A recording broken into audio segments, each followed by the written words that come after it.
I have asked who you are here sitting, and Julia told me that you are mostly pediatricians working in the practice. Why did we choose this topic for you to talk? Because you are not gastroenterologists, but you are pediatricians. The reason for it is because it is becoming more and more common, and you will be seeing this in your practice soon.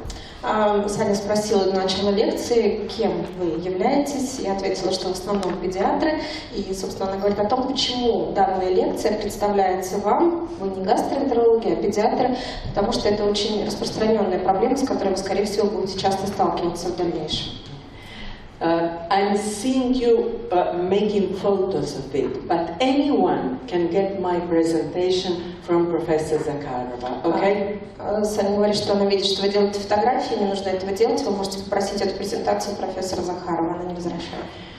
So, why are we talking about eosinophilic esophagitis? Because it is currently the second most common esophagitis after gastroesophageal reflux. It is the commonest gastroeosinophilic disorder, and also it is the commonest cause in children why the bolus in esophagus gets stuck. Почему мы говорим про эозинофильный эзофагит? Потому что это вторая наиболее частый вариант эзофагита после гастроэзофагальной рефлюксной болезни. Это одно из самых распространенных эозинофильных поражений желудочно-кишечного тракта, и это самая частая причина ощущения комка в горле, затруднения при глотании у детей.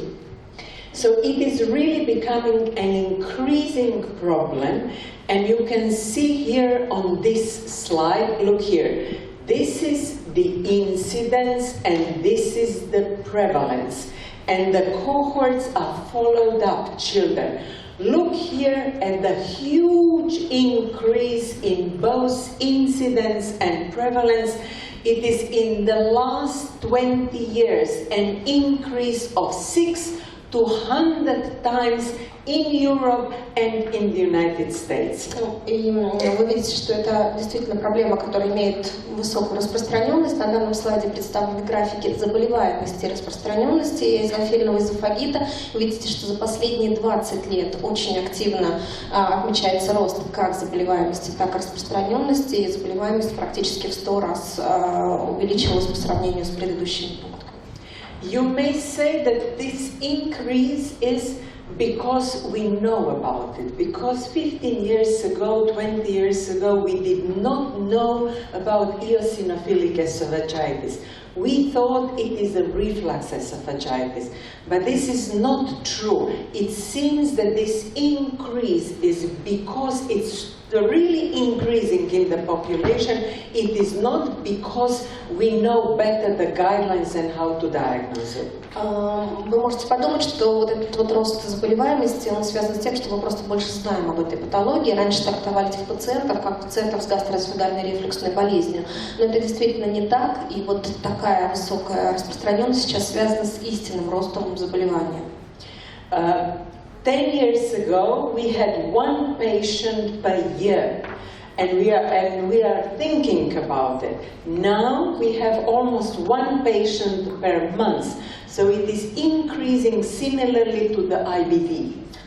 Если 10 лет назад в госпитале, где работает Саня, был один пациент в год с эозинофильным эзофагитом, в настоящее время приблизительно это один пациент в месяц с эозинофильным эзофагитом, и частота сравнима с ростом частотой воспалительных заболеваний кишечника.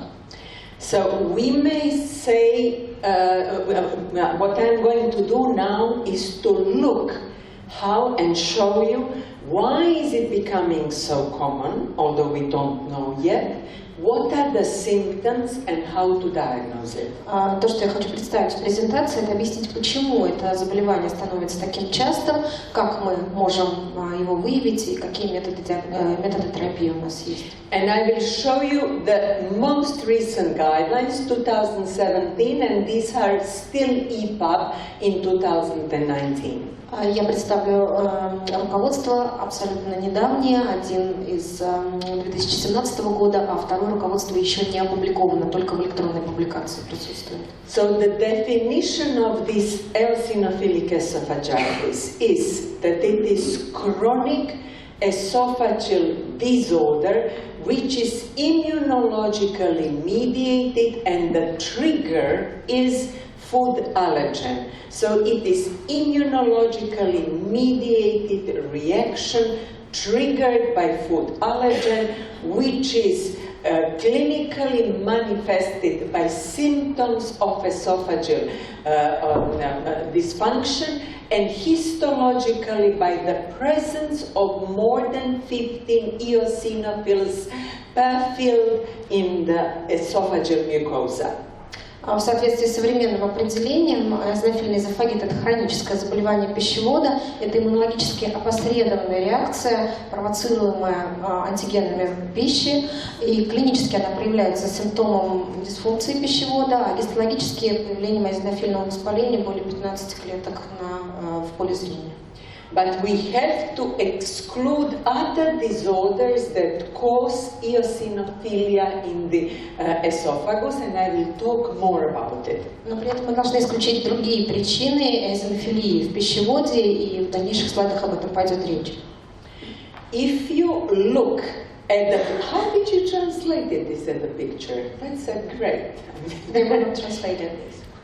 Okay, it's not translated. It seems to me that it's in Cyrillic.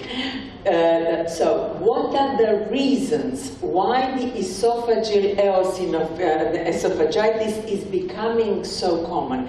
We don't know, but we don't know also why asthma, atopic dermatitis are becoming more and more common, and it seems that they have a similar background. Почему же этот эозинофильный эзофагит становится таким распространенным? Мы не знаем. Точно так же, как мы точно не знаем, почему отмечается рост бронхиальной астмы, атопических заболеваний, но, возможно, есть общая база, общее основание, почему эти заболевания растут. As in other chronic immunological mediated disorders, such as atopy, inflammatory bowel disease, it happens in the genetically predisposed individuals. So if you look, the boys are more common, and the highest risk is among brothers. If you have one brother with eosinophilic esophagitis, you have 64 higher chance that another male child will have the same disease. Как в отношении других хронических иммуноопосредованных заболеваний, как астма или атопические заболевания, тут справедливо заметить, что есть определенная генетическая предрасположенность, и в частности в семьях риск увеличивается, особенно если есть братья. Так вот, если у пациента, если в семье есть один брат, который имеет эозинофильный эзофагит, риск для второго увеличивается в 64 раза. But genetics does not explain why it's become more common. Because for the last 40,000 years, our genes did not change. Но генетика полностью не может исключить, почему это заболевание так распространено, потому что за последние 40 тысяч лет наши гены существенным образом не поменялись. So it is actually most probably that our environment is changed, and the changes in the environment are transmitted into the epigenetic processes which change the activity of the genes, not the nucleotide sequence. Речь идет скорее об изменении внешних факторов, об изменении внешней среды, которая посредством эпигенетической регуляции, эпигенетическим влиянием меняет экспрессию генов, то есть не последовательность в ДНК, а именно экспрессию генов.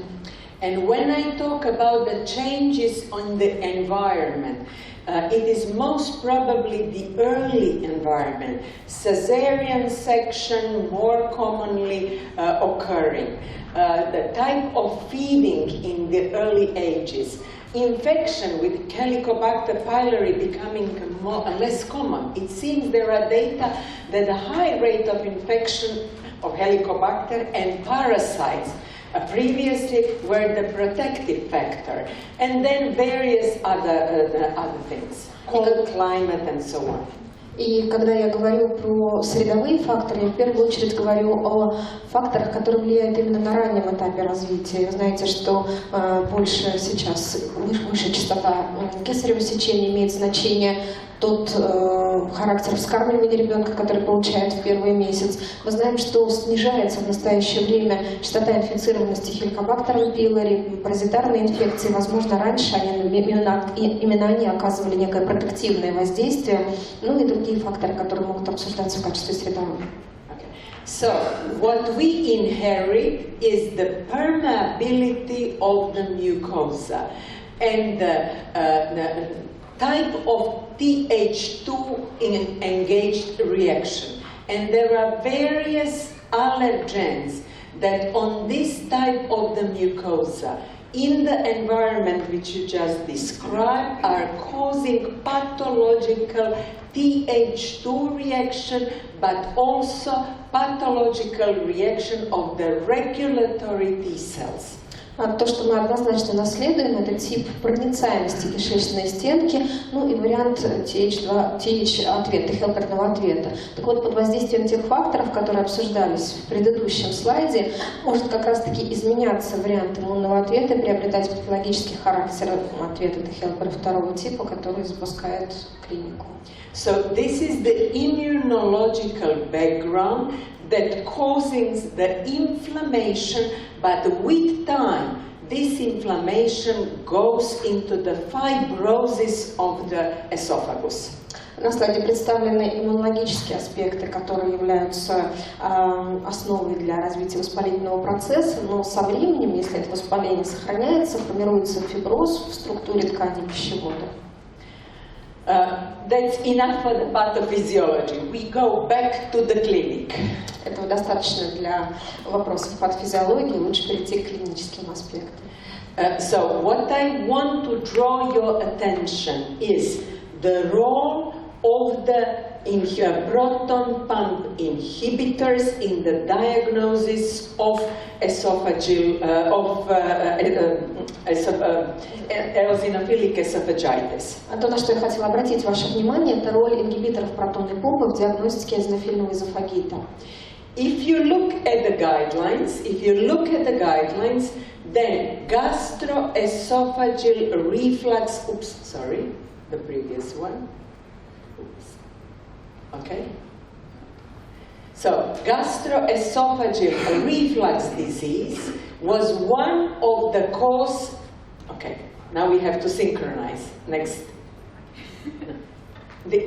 Not this. Look up. Okay. So, gastroesophageal, I'll leave it here. Gastroesophageal reflux disease was one of the cause of eosinophilia, and we thought that eosinophilia due to gastroesophageal reflux is the major differential diagnosis, and therefore providing proton pump inhibitors and looking if the eosinophilia will go away was one of the most important part of the diagnostic protocol.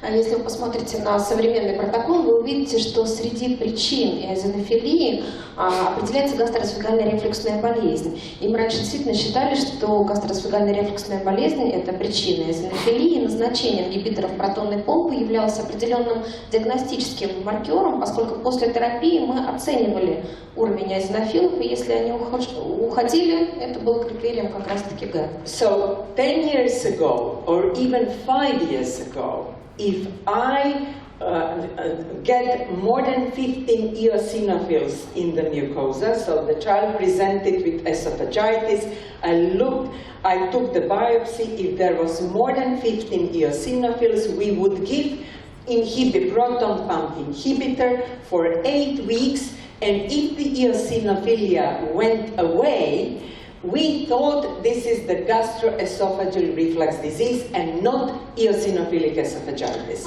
То есть даже 5 лет назад в практической работе Санья говорит, что если она видела пациента с клиническими симптомами эзофагита, выполнялась эндоскопия, биопсия, она видела более 15 эозинофилов в поле зрения, назначались на 8 недель ингибиторы протонной помпы, и если после лечения они исчезали, мы трактовали это как гастроэзофагиальную рефлюксную болезнь, а не эозинофильный эзофагит.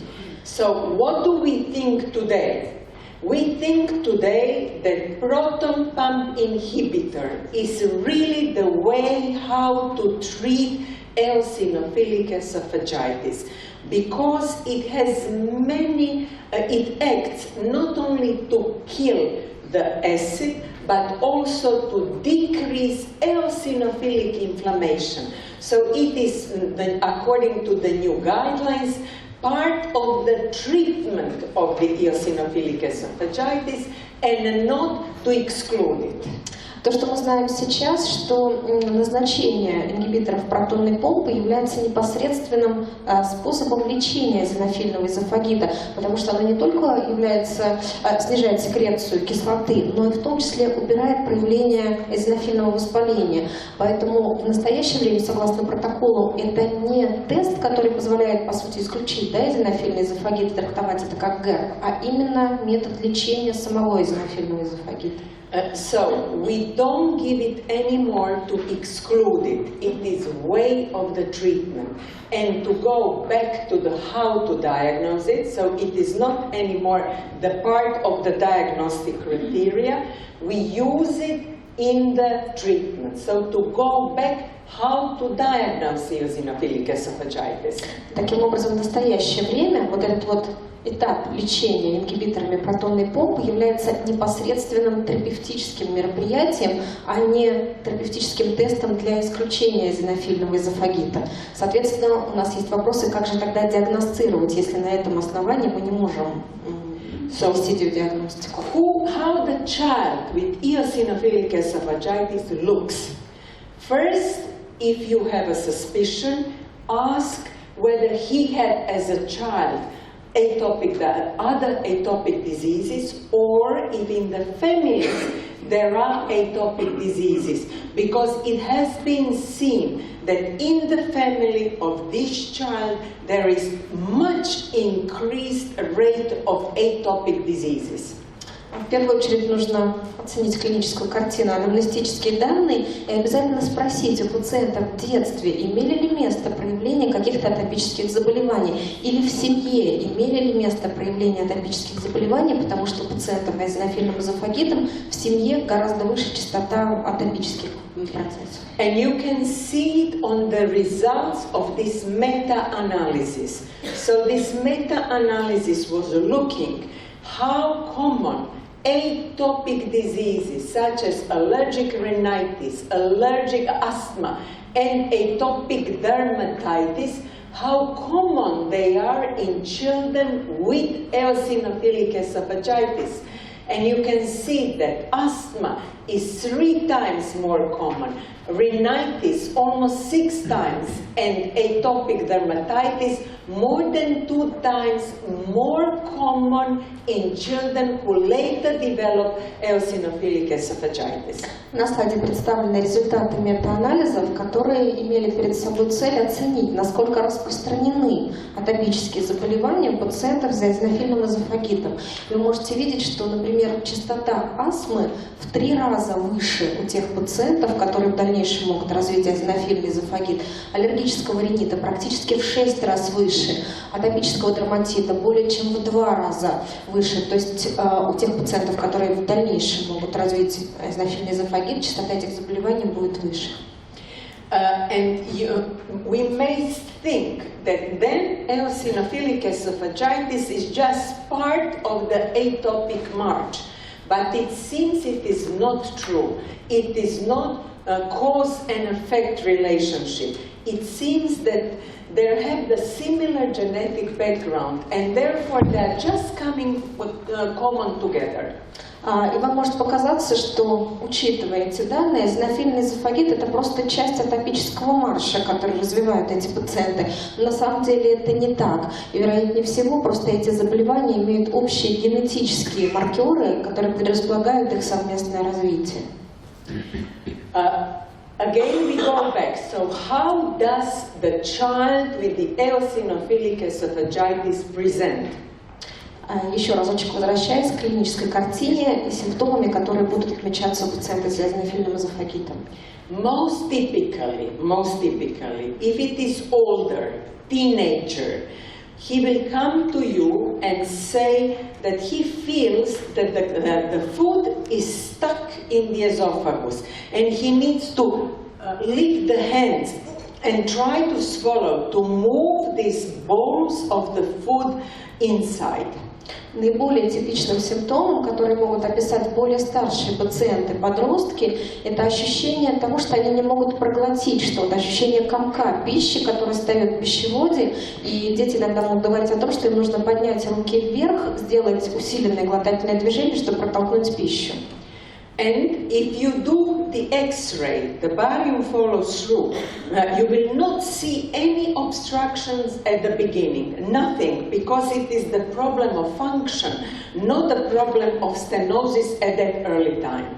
Later it develops. Но при этом, если на начальной стадии заболевания вы сделаете рентгенологическую диагностику, да, то есть рентген пищевода с барием, вы увидите, что никакого препятствия прохождению бария в пищеводе нет, потому что проблема не анатомическая, во всяком случае на начальном этапе, не стеноза, а именно функциональная.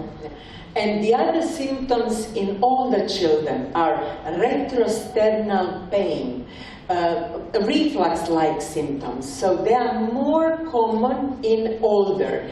In younger, vomiting, failure to thrive. The differential diagnosis is also celiac because they don't gain weight. They are irritable. So in little children, very unspecific. In teenagers, specific, and like in adults. Дополнительными симптомами у детей более старшего возраста являются, по сути, проявление гастроэзофагеального рефлюкса, боли за грудиной и другие симптомы. У детей более младших обычно специфической симптоматики нет. Они становятся более раздражительными, у них могут быть эпизоды рвоты, они не прибавляют в весе, не очень хорошо развиваются, поэтому дифференциальная диагностика часто строится с целиакией для исключения. Таким образом, подростки и взрослые имеют более специфическую симптоматику у детей, специфических симптомов эозинофильного эзофагита нет. So if you have a child with these symptoms, and particularly if there is a positive atopic background, then there is an indication to do endoscopy, upper endoscopy. Таким образом, если у вас есть пациент с характерными клиническими симптомами, особенно если имеет место отягощенный наследственный анамнез по атопическим заболеваниям, это является основанием для проведения гастроэзофагоэндоскопии. And these are the typical endoscopic findings in children and in adults. So there is an edema of the mucosa, these circular folds like in small intestine, and we call it trachealization because it's like a ring in trachea. This exudate, these linear velvety forms in mucosa, which we call furrowing, and the combination, and later development of stenosis. So these are the typical endoscopic findings for eosinophilic esophagitis, but it is not enough for the diagnosis. Существуют определенные характерные эндоскопические проявления эозинофильного эзофагита, начиная с отека слизистой, появления концентрических колец в пищеводе, и эндоскопически он напоминает тонкую кишку или трахею, и называется этот симптом даже трахеализация пищевода. Это может быть эксудация, это могут быть глубокие борозды или комбинации симптомов, ну и при прогрессе заболевания формирование структуры или рубцов. При этом, несмотря на то, что эти проявления довольно специфичны, их недостаточно для того, чтобы выставить диагноз. So to really be sure that it is eosinophilic esophagitis, we have to do the biopsy of the esophagus, or minimum 6, and to find more than 50 eosinophils per field. А для того, чтобы быть уверенным, что речь идет именно об эозинофильном эзофагите, необходимо провести биопсию пищевода, при этом забор должен быть не менее 6 биоптатов и подтвердить наличие эозинофилии. And also to, so, and where are we? Okay, this is it. It's okay, thank you. Okay, so you have made a diagnosis. You got a typical child, you made a diagnosis of eosinophilic esophagitis, how to treat it. There are 3 main ways how to treat it. It is to provide proton pump inhibitor, topical steroids, or nutritional therapy. Вы выполнили те исследования, о которых говорила Саня, подтвердили наличие эозинофильного эзофагита. Теперь основной вопрос, как лечить. Есть 3 основных направления терапии: назначение ингибиторов протонной помпы, топических стероидов и диетотерапия. And I will talk first about the proton pump inhibitor. Вначале я буду говорить о терапии ингибиторов протонной помпы. So this is the first line of treatment. If you make your diagnosis, it is recommended first to use the proton pump inhibitor, to try with this option. Применение ингибиторов протонной помпы является первой линией терапии. Мы должны рекомендовать как препарат первого выбора. Overall, more than every second child will react on the proton pump inhibitor, and provided that you give it in the higher dose for about 8 weeks, and then you can decrease the dose and continue treating. So every second child will go into remission only with this. Данные исследования говорят о том, что каждый второй ребенок на фоне этой терапии достигнет ремиссии. При этом обратите внимание, что ингибиторы протонной помпы используются в высокой дозе 2 мг на килограмм на протяжении 8 недель, и потом доза может быть снижена. But it is important that after giving proton pump inhibitor, after 8 weeks, the endoscopy has to be repeated to see if he's really not in symptomatic remission, but in the true remission with eosinophils going below 50. Но стоит обратить внимание, что после 8 недель терапии обязательным является выполнение контрольной гастроскопии с забором биоптатов, чтобы вы могли понять, что это не просто ремиссия в плане купирования клинических проявлений, а это истинная гистологическая ремиссия и исчезновение эозинофилов или уменьшение меньше 15 в поле зрения. And how long to treat, we will talk about it at the end. Насколько долго лечить в дальнейшем, мы дальше поговорим. So the next way how to treat it are topical corticosteroids. Вторым методом терапии является использование топических кортикостероидов. The topical steroids, and it is budesonide and fluticasone. Do you have budesonide and fluticasone? You have it on the market. So both budesonide and fluticasone, if you swallow it, so not inhale, but swallow it, are effective treatment for eosinophilic esophagitis. В отношении топических стероидов речь идет о флутиказоне и будесониде. При этом речь идет не о том, что мы их должны вдохнуть, а именно проглотить. The evidence has shown that budesonide is better than fluticasone, and it's better if you give it into the thick syrup than as a watery solution, because it sticks with the mucosa and it heals the mucosa. Результаты исследований говорят о том, что будесонид все-таки более эффективен, чем флутиказон. И что еще очень важно, что его эффективность будет гораздо выше, если его использовать в более вязком растворе, а не в водном, который он ест, потому что в такой форме он будет обволакивать слизистую как бы пищевода и оказывать больше терапевтическое воздействие. We have treated children mostly with fluticasone dispersed in the air, like spray. But we gave the instruction not to inhale, just to spray and swallow it. However, nowadays, we give Respule budesonide, which are diluted in thick agave syrup. So we give the magistral recipe to the pharmacy to make this syrup with budesonide Respule, and this is the dosage in which you have to prescribe it. Раньше в практике, как говорит Саня, они использовали флутиказон в виде дозированных ингаляций, но при этом давали конкретные рекомендации пациентам, что это не вдыхание данного аэрозоля, а именно проглатывание после того, как он распыляется в ротовую полость. Сейчас в практике они используют будесонид, но при этом у них есть их рецепт, который они дают аптеке, где вот этот вот водный раствор растворяется в вязком сиропе агавы. Как это делается, наверное, Саня, может быть, расскажет. И вот, соответственно, в той дозе, которая представлена на слайде, пациенты их начинают выпивать, проглатывать. And it is important that no matter which preparation you use, half an hour afterwards, you should not drink, eat, rinse your mouth, brush your teeth, nothing. It has to stay there. Очень важным является, что какой бы метод вы не использовали в качестве использования топических стероидов, в течение получаса категорически нельзя есть, пить, чистить зубы, полоскать рот, для того, чтобы эффективность была сохранена.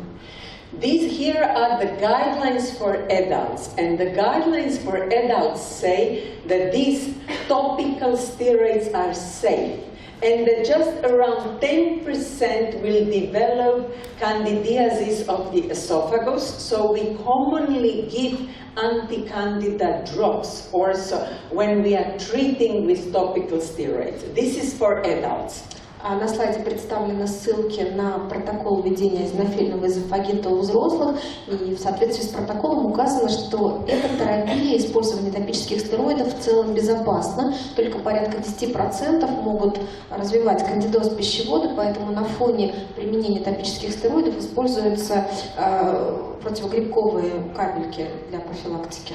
In children, there are data that even the small amount of topical steroids, if you give it on a long run, and we have to give it on a long run, may affect the cortisol secretion. К сожалению, у детей есть данные о том, что даже вот та доза препаратов топических стероидов, которые вы используете, особенно если вы их используете в течение продолжительного времени, а мы вынуждены их использовать в течение продолжительного времени, может оказывать системное действие и менять выработку кортизола, влиять на секрецию кортизола. So it is worth also to consider the last way of treatment, which is nutritional therapy. Именно поэтому есть основания рассматривать еще один вариант у детей терапии, это диетотерапия. So I'm going to talk now about this, but the first question that you may ask is, why a special diet is effective? Наверное, вы резонно спросите, почему же все-таки специализированная диета будет эффективной при эозинофильном эзофагите? Already in the diagnosis, you have that it is a Th2, T helper type 2 lymphocytes reaction to food allergen. So in the diagnosis, you have that this is the reaction to food allergen. And then almost 30 years ago, we learned that giving elemental formula, so amino acid based formula, these children with severe esophagitis went into remission. В самом определении эозинофильного эзофагита указано, что это иммунная реакция опосредованная, это хелперами второго типа на антигены пищи. И уже 30 лет назад были данные о том, что имеет возможность достижения полного ремиссии даже в тяжелых случаях эозинофильного эзофагита на фоне исключительно элиминационной диетотерапии. Здесь использовались аминокислотные смеси. These children here in this cohort, the authors thought it is a reflux, severe reflux esophagitis. But this reflux esophagitis could not be treated with proton pump inhibitor, fundoplication, anything. Just when they received this elemental formula, they went into remission. И те дети, которые были включены вот в это исследование, опубликованное в 1995 году, их трактовали как пациентов с гастроэзофагеальной рефлюксной болезнью, но у них не было достижения ремиссии, несмотря на терапию ингибиторами протонной помпы, в ряде случаев применения фондопликации, и они ушли в ремиссию только на фоне элиминационной диетотерапии. And here, for the first time, it was recognized that there is another type of esophagitis. И, по сути, это был первый случай, когда, собственно, и заговорили о том, что, скорее всего, есть какой-то другой вариант эзофагита. So, if we go back, already at that time, it was evident that if you give only elemental formula, nothing else to eat, you will get almost all children, 100%, into the complete histological and clinical remission. Ну и по сути это был вот тот случай, который продемонстрировал, что если вы детям с азинофильным эзофагитом даете только диетотерапию, речь идет об исключительном использовании элементных смесей при отсутствии другой какой бы то ни было пищи, то это практически 100% достижение ремиссии у пациента. So far, this is the best and most effective treatment that we have. Ну и по сути это наиболее эффективный в настоящий момент способ лечения, который есть в нашем распоряжении. But important, however, can you imagine yourself or your child to from now on live only whole life on elemental nutrition? Но, к сожалению, проблемой является то, что представьте себя или ваших детей, которые вынуждены практически на протяжении очень длительного времени оставаться только на питании элементными смесями. So it is not realistic. We are aware that this is the treatment which is very efficacious, but due to low quality of life, and no one will adhere to this treatment, actually it is reserved for the most severe cases. Поэтому сейчас мы понимаем, да, это эффективный способ терапии, однако, учитывая особенности, в частности, снижение качества жизни и низкую приверженность к исключительной элиминационной диетотерапии при отсутствии других продуктов, мы используем это лечение только в очень тяжелых случаях азинофильного эзофагита, когда больше ничего не можем сделать. So 20 years ago or 15 years ago, we really put each child on elemental nutrition. But later it was really difficult to find the single food allergen which was the cause of it. И раньше, 20 лет назад, 15 лет назад, мы действительно применяли вот этот вот метод и назначали элиминационную диетотерапию детям, однако в дальнейшем нам просто не удалось выявить хотя бы единый аллерген, подтвердить аллерген, который провоцирует это заболевание. So we don't use it anymore. Поэтому сейчас она не используется как эксклюзивный метод лечения. So if we don't use elemental nutrition, what are the other options for nutritional treatment? And there are 3 other options, and we will go through it slowly now. Таким образом, если мы не используем элементное питание как эксклюзивную диетотерапию, еще раз повторюсь, ничего другого ребенок не ест, да? Тогда какие же у нас возможности дополнительной диетотерапии, если мы по-другому пойдем? And when we make a choice, we have to know that the successful nutrition treatment, in the successful, you should exclude only the antigen, only the type of food that is really causing the reaction. So we have to diagnose what from the everyday diet is causing eosinophilic esophagitis. To make this diagnosis, we should do it in the shortest possible time with the minimum number of endoscopies. Таким образом, говоря про современную диетотерапию, речь идет о том, что мы должны исключить реально те продукты в рационе ребенка, которые могут провоцировать азинофильное воспаление. Причем мы это должны сделать очень быстро и при минимальных инвазивных процедурах, то есть при минимальном количестве эндоскопических исследований. And when I talk about the invasive procedures like endoscopy, and for endoscopy you have to put child asleep. Look here how many endoscopies you need if you use the 4 nutrient elimination diet. Just 4, we will talk about the 6 as well. So first you need 1 endoscopy to make a diagnosis.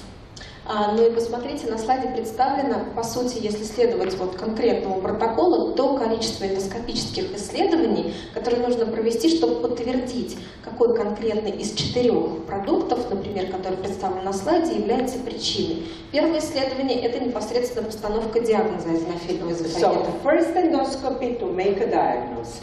Then you use the 4 food elimination diet. Mostly it is a soy, egg, wheat, and milk. And so here you introduce 4 food elimination diet. You have to make an endoscopy to show that the child is really in remission.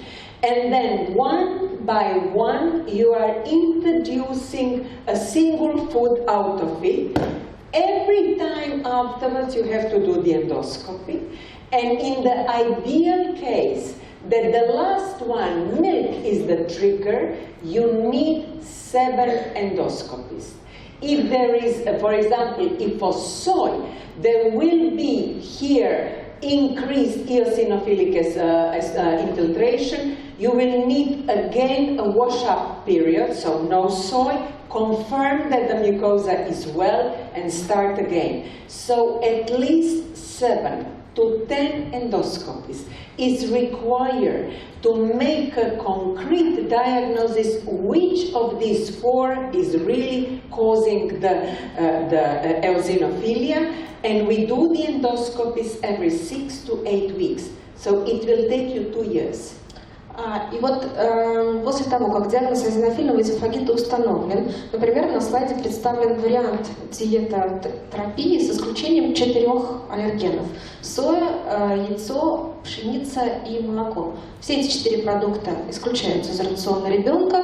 В течение 6-8 недель делается повторная эндоскопия для того, чтобы подтвердить, что ребенок в ремиссии. А дальше, чтобы указать, какой из этих 4 продуктов конкретно провоцирует заболевание, мы должны последовательно их ввести. Например, ввели сою, в течение определенного времени еще одна эндоскопия для того, чтобы подтвердить, что на этом фоне растет эозинофилия. Если это есть, или если этого, допустим, нет, мы продукт ввели другой. Через какое-то время повторная эндоскопия. И таким образом для однозначного подтверждения, какой из пищевых антигенов является провокатором, может потребоваться от 7 до 10 эндоскопических исследований, а учитывая, что период между ними элиминации антигенов это 6-8 недель, это порядка 2 лет общего процедуры диагностики. So when I say complicated procedure, you can imagine how complicated it is. So there is a question: is there any marker that we can use instead of the mucosa?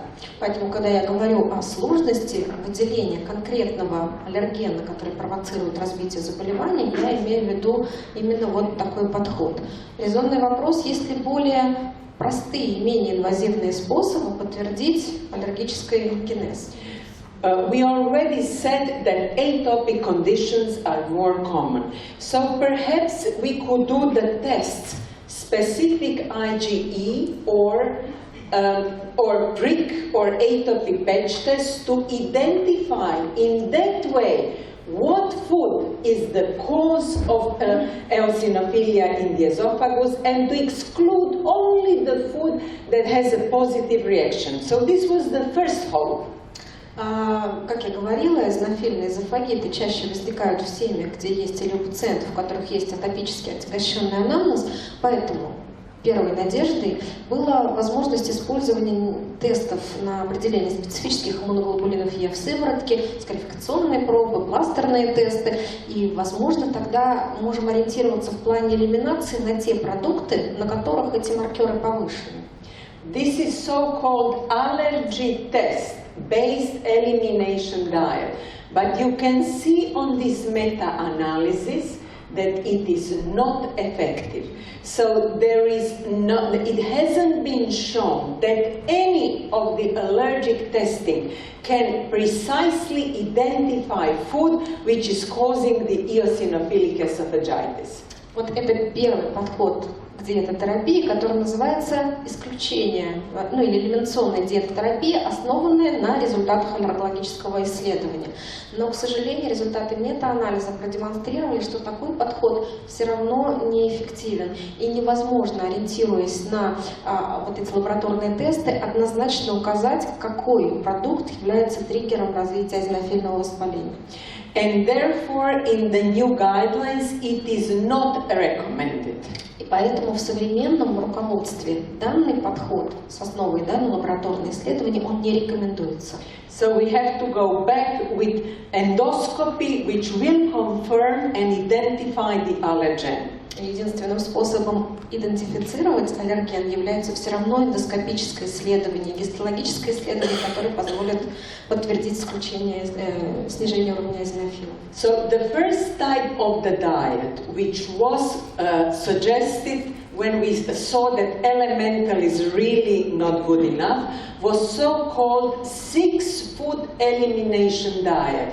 You eliminate these 6.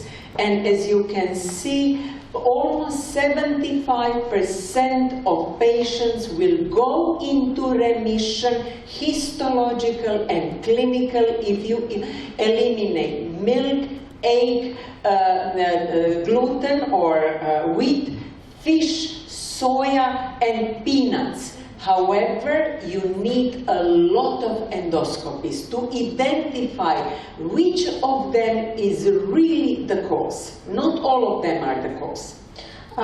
После того, как мы поняли, что исключительно элементное питание, только на основании лечебных смесей, оно невыполнимо, была предложен первый вариант элиминационной диетотерапии с исключением 6 основных антигенов пищевых. Туда входит белок коровьего молока, яйцо, пшеница, рыба, орехи и арахис. И было показано действительно, что более чем у 70% пациентов был достигнут эффект. Однако еще раз Саня акцентирует внимание на то, что не все, скорее всего, из этих 6 аллергенов значимы. Чтобы однозначно подтвердить, какой из них, необходимы эти повторные эндоскопические исследования. So when the clinicians were looking what are the commonest causes among these 6, they actually, before that, the guidelines say that this empiric 6-food elimination diet is effective. However, a long time and many endoscopies are needed to identify these true allergens, which you have to admit, as you will see, for life. Ну и таким образом, вот суммируя все, что было сказано, как раз эти рекомендации 2017 года, они указывают на то, что вот эта элиминационная диета с исключением 6 продуктов, да, она более чем 70% детей приводит к ремиссии, но при этом есть достаточное количество ограничений, в частности, это довольно-таки длительный процесс диагностики и повторное эндоскопические исследования, которые необходимы. So, what to do to improve this? Can you imagine children who on a long run, or even you, have to eliminate all these 6 food? It is really a diet which is not healthy, no egg, no meat, no fish, so it is not healthy diet. So we do not want to eliminate all 6 on a long run. So what can we do to improve it? Что мы можем сделать, чтобы облегчить как-то жизнь пациентов и себе? Вы же понимаете, что назначение ребенку очень продолжительного времени диеты с исключением вот этих 6 продуктов, которые были представлены, это не формат здорового питания. И дети в течение продолжительного времени не едят ни яйца, ни рыбу, ни молоко. А, соответственно, что мы можем сделать для того, чтобы идентифицировать все-таки, какой агент является основным? So the clinicians were looking among these 6, which are the commonest food allergen. And what had been seen that milk, wheat, and egg were the commonest. More than 50% could not tolerate this. And also that in 75% of those who were on this 6 elimination diet, at the end, just 1 or 2 out of these 6 were the real cause. Для того, чтобы определить, какие все-таки аллергены являются наиболее значимы, клиницисты провели свои исследования, оказалось, что более 50% пациентов в качестве основных аллергенов не переносят коровье молоко, яйцо и пшеницу. И действительно, 1 или 2 из этих аллергенов уже в процессе диагностики был подтвержден как основной фактор более чем у 75% пациентов. So in the last couple of years, and everything is happening in the last 5 years, there are 2 other options, and one is to start with excluding 4, not 6, and the other, and top down, doing the endoscopies, and the other is to start with just one, excluding 1 or 2, and then if the child is not in a remission, to introduce 4 and 6. Поэтому за последние 2 года вообще все, что произошло нового в плане эозинофильной эзофагита, это последние 5 лет, были выдвинуты другие варианты диетотерапии. Первое – это исключение сразу 4 продуктов, не 6, а 4. И дальше аналогичная процедура с последовательными эндоскопическими исследованиями. Либо вариант степ-ап диеты, когда исключаются 2 основных продукта, и дальше, если ребенок не отвечает в плане ремиссии, увеличивается еще один, опять же из этих вот перечней 6 основных аллергенов. So what I'm showing you is really the results of the studies that were published in the last 1 and 2 years. So this is the result in children who excluded 4. And after excluding these 4, which were milk, wheat, with egg and soya, 2/3 of all children were in remission. And in those who were in remission, milk was the highest causing agent. And in 2/3 of them, just 2 allergens out of these 4 were really the cause. И то, что я вам показываю в плане исследований, это публикации последнего года или последних 2 лет. Так вот, было показано, что у тех пациентов, которые находились на элиминационной диете с исключением 4 основных пищевых аллергенов, порядка 2/3, 64% достигли гистологической ремиссии. И при этом вот в той группе, которые достигли ремиссии, порядка 88% имели коровье молоко как основной аллерген. So, the last one to try is so-called step-up. It was done, the study, which was just published in mostly adults. So we don't have good data for children. And in adults, the commonest cause is milk and wheat. In children, it's milk and egg. But in adults, milk and wheat. So these authors excluded milk and wheat, and they got remission in some more than 40%. So almost every second adult, mostly adults, small number of children, went into the remission on this, only on excluding milk and wheat. Ну и третий вариант диетотерапии, степ-ап диетотерапия, когда исключается еще меньшее количество аллергенов. Данное исследование было опубликовано совсем недавно. Это было исследование, включившее взрослых пациентов. У взрослых пациентов основными пищевыми аллергенами являются молоко и пшеница. У детей молоко и яйцо. Так вот, авторы в данном исследовании исключили эти 2 аллергена, молоко и глютенсодержащие злаки. И обратите внимание, что практически каждый второй, более 40%, ушли в ремиссию только на основании исключения вот этих 2 продуктов из рациона. So what does it really mean is that in this 44-43%, you exclude just 2. One endoscopy to make a diagnosis. You exclude 2. You do another endoscopy and you see that they are in remission. So just 2 endoscopies and then you add one of them. So it could be, instead of having 12 endoscopies, just 3 endoscopies to get to the offending agent.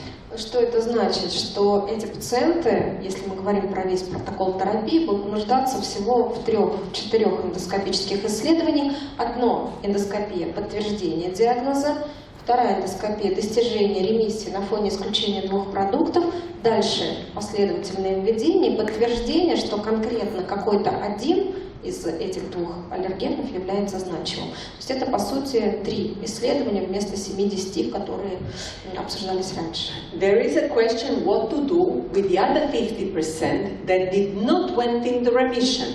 We introduced another 2 allergens, so to have the 4-food elimination diet, about 2/3 will be in remission, and those last third, they will have to go to the 6-food elimination diet and to see whether they will go into remission. Про эффективность элиминации 2 продуктов, как я говорила, речь идет о 43% пациентов. Что делать с оставшимися 50%? Эти оставшиеся 57, им было исключены еще 2 продукта, то есть, по сути, они находились на диете с исключением 4 продуктов. Это привело к ремиссии у 2/3 всей когорты, а дальше той трети оставшиеся были исключены еще 2 продукта, они получали диету с исключением 6. So to summarize, these are the results with the elimination diets. Almost 100% go into remission with elemental. If you exclude 6 food, which we were talking about, 3/4. If we exclude 4 in children, very high result. If we exclude if we have a step up, then it's about less than 50%. But the question is, which we do not know, the question is, which of these should we do in our clinical practice? And currently, yet, there are no recommendations. Таким образом, если суммировать все, что мы говорили в отношении диетотерапии эозинофильного эзофагита, представлена частота достижения ремиссии у пациентов в зависимости от разных вариантов элиминации. Первый столбик – полностью элементная диета, никакого другого питания, кроме аминокислотной смеси. Очень высокая степень достижения ремиссии. Исключение 6 продуктов порядка 70%, исключение 4 продуктов, очень неплохие данные у детей, тоже порядка 70%, и степ-ап терапия, когда изначально исключаются только 2, это менее 50%. Проблема в том, что мы до сих пор не знаем, что же все-таки лучше и что официально внести в рекомендации в настоящее время. So to make our own recommendation, and I have done the algorithm, and I presented this algorithm on a meeting in Sorrento 2 months ago, where it was accepted, and most of their experts who were there are really doing something similar. So I will show you the algorithm, how to do the step-up diet in children, but before that, just to present you the latest data from the pediatric eosinophilic esophagitis registry. What are the commonest causing allergens of eosinophilic esophagitis in children? You can see that it is clearly milk. On the second place, egg, not as in adults. In adults, egg is on the third place, and on the third place are wheat. Вот разработка этих оптимальных алгоритмов продолжается. Саня говорит, что 2 месяца назад на определенной рабочей группе она представлена их алгоритмом того, как они проводят степ-ап терапию, как они вводят продукты. Она их представит в следующих слайдах, но перед этим она хотела показать данные абсолютно свежие в отношении регистра эозинофильных эзофагитов о том, какие аллергены пищевые все-таки в настоящее время, на 2019 год, признаны как основными. И обратите внимание, у детей основным аллергеном является белок коровьего молока, на 2-м месте это яйцо, это отличает детей от взрослых, у взрослых яйцо на 3-м месте, и на 3-м месте у детей это пшеница.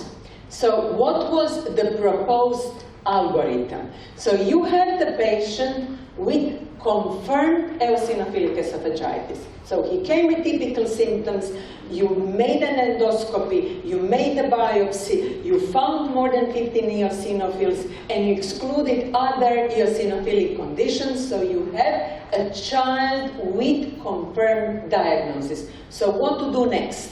Ну и в чем, собственно, заключался вот этот предложенный Саней алгоритм? У вас есть пациент с эозинофильным эзофагитом, у которого на основании характерных клинических симптомов, наследственного анамнеза, эндоскопического исследования, подтвержденной эозинофилии в пищеводе, мы выставили диагноз, при этом исключили иные причины эозинофильного воспаления. Что с ним делать дальше?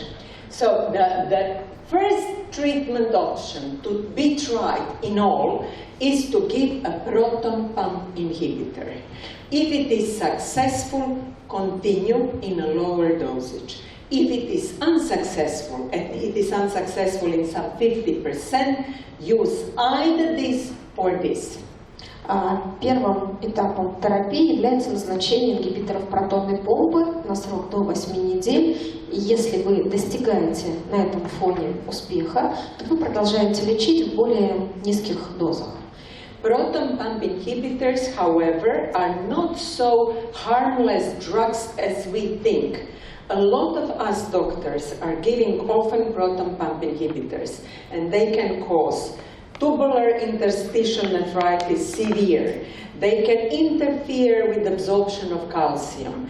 The rate of infective diseases, mostly upper respiratory tract, is increased. So they are not so harmless. And it has to be prolonged, this proton pump inhibitor treatment. So we have to control the children that they do not have side effects. При этом мы должны помнить, что ингибиторы протонной помпы, несмотря на то, что все врачи, особенно гастроэнтерологи, используют их очень часто и очень продолжительно, абсолютно не такие безопасные, да, средства, как нам бы это казалось, и они могут, во-первых, вызывать тяжелые формы тубулоинтерстициального нефрита, они могут влиять на нарушение абсорбции кальция, они могут увеличивать частоту инфекционных заболеваний верхних дыхательных путей, и, соответственно, тогда, когда вы ведете пациента на длительной терапии ингибиторами протонной помпы, вы должны четко мониторировать вот эти вот обстоятельства. So still, this is the first line treatment. And in those who do not respond, we discuss with the parents, do we go and try first the topical steroids, if they are effective, and they will be effective in more than 50% of the rest, continue. But we need to know about the cortisol secretion, and we have to discuss with parents. It is the long treatment with steroids. Or we can choose a diet therapy. They are equally effective. Если же мы не достигаем эффекта на фоне терапии ингибиторами протонной помпы, обычно, Саня говорит, они обсуждают с родителями два варианта дальнейшей терапии. Либо это назначение топических стероидов, но при этом они будут эффективны более чем у 50% пациентов, но при этом мы должны помнить о возможности грибковых осложнений, о возможности гормональных нарушений, это мониторировать и обсудить с пациентами, что это будет продолжительная гормональная терапия. Либо, если родители можем выбрать диетотерапию, и по эффективности они будут сравнимыми. It is always easier to give the drug than to go through all this protocol with endoscopies. But to make it easier, we have suggested, and we are really following it, that in children, in infants, and in preschool children, we suggested to exclude first milk. Mostly, more than half will be successful. And in those in whom exclusion of milk was not good enough, to step up on excluding, besides milk, also egg and wheat. And those who are unsuccessful either switch here or exclude 6. So this is the first part of the algorithm reserved for infants and preschool children. Если же мы все-таки выбираем, да, алгоритм по диетотерапии, предложено, что у детей раннего возраста, у младенцев, детей дошкольного возраста, первым продуктом, который необходимо исключить, является коровье молоко. И в дальнейшем, если этот эффект недостаточно, идти по степ-ап элиминации, исключить еще два продукта, это яйцо и пшеница, оценить эффект, если это недостаточно, исключить все 6 продуктов, которые обсуждалось с вами в начале. In all the children, we would start with exclusion of milk, of wheat, and of egg, And if it is not enough, then step up at 6. So the first line would be 3 antigens elimination diet. Here 1 and here 3. А вот у детей более старшего возраста, школьники и подростки, в качестве, опять же, первого этапа элиминации все-таки сразу 3 продукта подразумевается: молоко, яйцо и пшеница. И опять же, оценка эффекта, если этого недостаточно, то увеличивать элиминацию до 6 продуктов.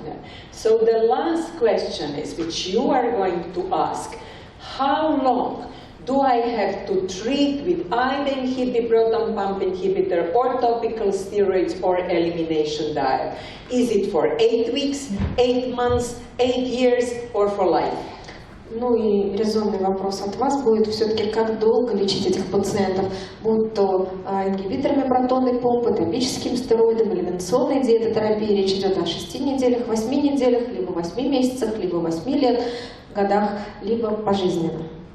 So, in that, how long to treat, you need to know that eosinophilic esophagitis has a natural course.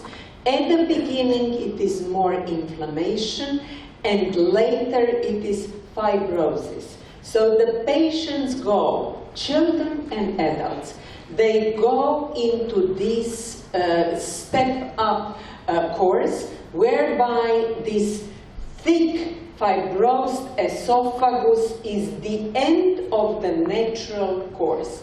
And to avoid this, currently, we propose that the long-term diet or the treatment with steroids or the treatment with proton pump inhibitors is actually recommended, perhaps lifelong. На слайде представлен естественное течение эозинофильного эзофагита, и вначале в основном доминируют воспалительные изменения, и с течением заболевания это разрастание соединительной ткани, фиброзирование и формирование такого плотного пищевода. Поэтому для того, чтобы прервать этот процесс, мы говорим о очень продолжительной терапии, и очень может быть, что пожизненной, по сути, терапии. We do not have long-term follow-up studies yet. In our long-term follow-up study, we have seen that 3/4 of our patients do not, when you do any of the treatment, they don't have clinical symptoms anymore. They take the food allergen again or stop the treatment, and they will still not have a clinical symptom, but they will be in the histologically active disease. So the first question is that the patients who lose their symptoms, stop treatment and do not have symptoms but have inflammation, do they have the same chance for this fibrosis? This is the question. К сожалению, до настоящего времени нет исследований, которые бы наблюдали пациентов довольно-таки продолжительное время, чтобы однозначно сказать. Но то, что Саня видит у своих пациентов, она говорит, что да, мы достигаем ремиссии у пациентов, неважно каким способом, и даже вот на фоне элиминации продуктов, и после того, как симптомы исчезают, они вводят назад эти продукты, и симптомов никаких нет, но тем не менее они имеют нарушение гистологической ремиссии, то есть обострение гистологического процесса. Первый вопрос. Будут ли те пациенты, которые не имеют симптомы, но сохраняют эозинофильное воспаление в пищеводе после провокации, иметь такой же шанс развития фибротических процессов, как и остальные?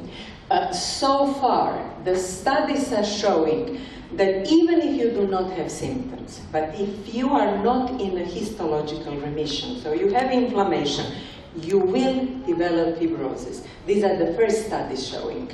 И исследование указывает на то, что даже если после введения назад продуктов симптомы никакие не возникают, но при этом пациент выходит из гистологической ремиссии, он все равно разовьет фиброзирование ткани пищевода и те осложнения, которые обсуждаются. However, there are case reports Those who really reintroduce food or stop treatment and they never get back symptoms and they never get the infiltration again. And we cannot differentiate them yet. Who are there who can stop the treatment and they will not get the eosinophil infiltration, so they will not develop fibrosis?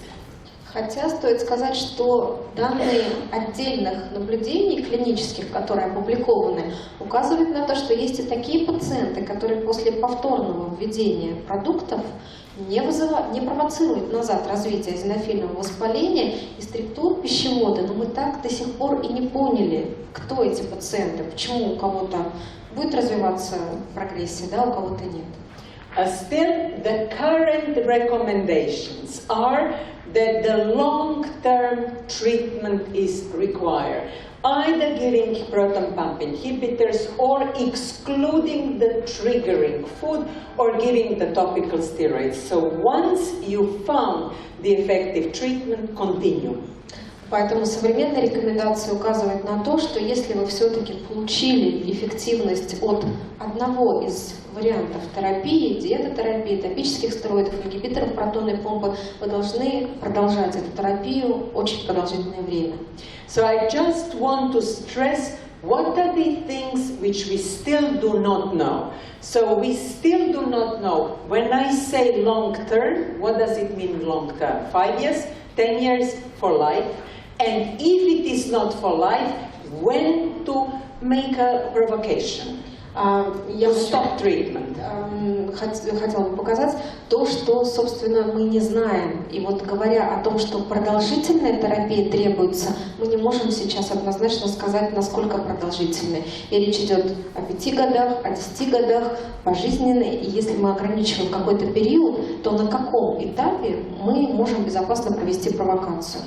Then I told you about wheat, but some of the authors excluded gluten, and then it's not only wheat, it's rice, barley as well. So is it to exclude gluten or is it to exclude wheat? So this is the next question. Еще один вопрос, который тоже требует обсуждения. В публикации ряда авторов в концепции элиминационной диеты говорится не о пшенице, а о глютене. А глютен содержится не только в пшенице, но и во ржи, в ячмене. И поэтому вопрос о том, что же все-таки нужно исключить, только пшеницу или все глютенсодержащие злаки, тоже остается открытым. And not to be obliged to do that, all that endoscopies to verify that they are in the relapse or remission. Currently, the authors are investigating many other non-invasive markers. Perhaps we can use those markers, but we don't yet know them, instead of endoscopies. Ну и, наконец, чтобы избежать вот этого количества эндоскопических исследований, чтобы однозначно подтвердить ремиссию, да, и обострение на введение какого-то из элиминированных аллергенов, сейчас идет разработка каких-то неинвазивных методов. Авторы предлагают, но до сих пор мы не знаем, какие однозначно будут рекомендованы и эффективны. So to conclude, eosinophilic esophagitis is really becoming more common. And as for atopic dermatitis or asthma, all of you will be seeing it in your practice more common. And I hope that in the next, let's say, 5 or 10 years, we will resolve these unresolved issues as well. Ну и в заключение хотела бы сказать, что да, эозинофильный эзофагит является растущей по распространенности проблемой, и вы будете видеть этих пациентов, как вы видите, с бронхиальной астмой, атопический дерматит. И мы надеемся, что в ближайшие 5 лет мы сможем дать вам ответы вот на те вопросы, которые сейчас были озвучены как неизвестные. So the take-home message is that it is becoming more common. That it is an immunologically mediated disease that is triggered by food. В качестве основного резюме, да, того, что было сказано, что это растущая проблема, что это иммунологически опосредованная реакция, которая провоцируется пищевыми аллергенами, антигенами. that there are 3 ways of treatment. It is nutrition, it is topical steroids, and it is proton pump inhibitors. And you can make a choice of any of them, but we usually start with the proton pump inhibitor. Есть 3 основных направления терапии: ингибитор протонной помпы, топические стероиды и диетотерапии. Вы можете выбирать ту, которая близка вам, но традиционно мы начинаем с назначения ингибиторов протонной помпы. If you go for the elimination diet, you cannot eliminate many foods on a long run. We have to identify 1 or 2, and it is mostly 1 or 2, which are actually causing the disease, and eliminate only them.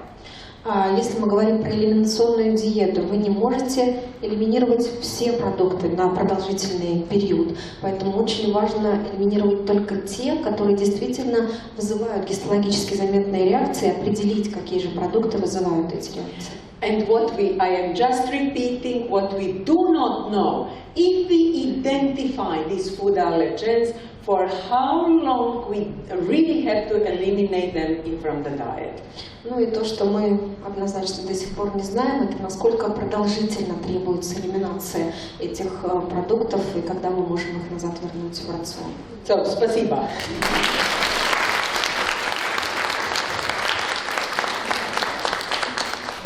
It may seem to you that that this is topic which is too much on the side of the gastroenterologist, but believe me, you are going to see it more commonly. So if you have a child telling you the food is behind, it is not globus hystericus only. Think about eosinophilic esophagitis. Вам может показаться, что та тема, которая обсуждалась, это тема гастроэнтерологов. Но поверьте мне, эти дети очень часто будут к вам приходить, и в любом случае, когда вам ребенок говорит, что у меня вот здесь мешает пища, подумайте об эозинофильном эзофагите.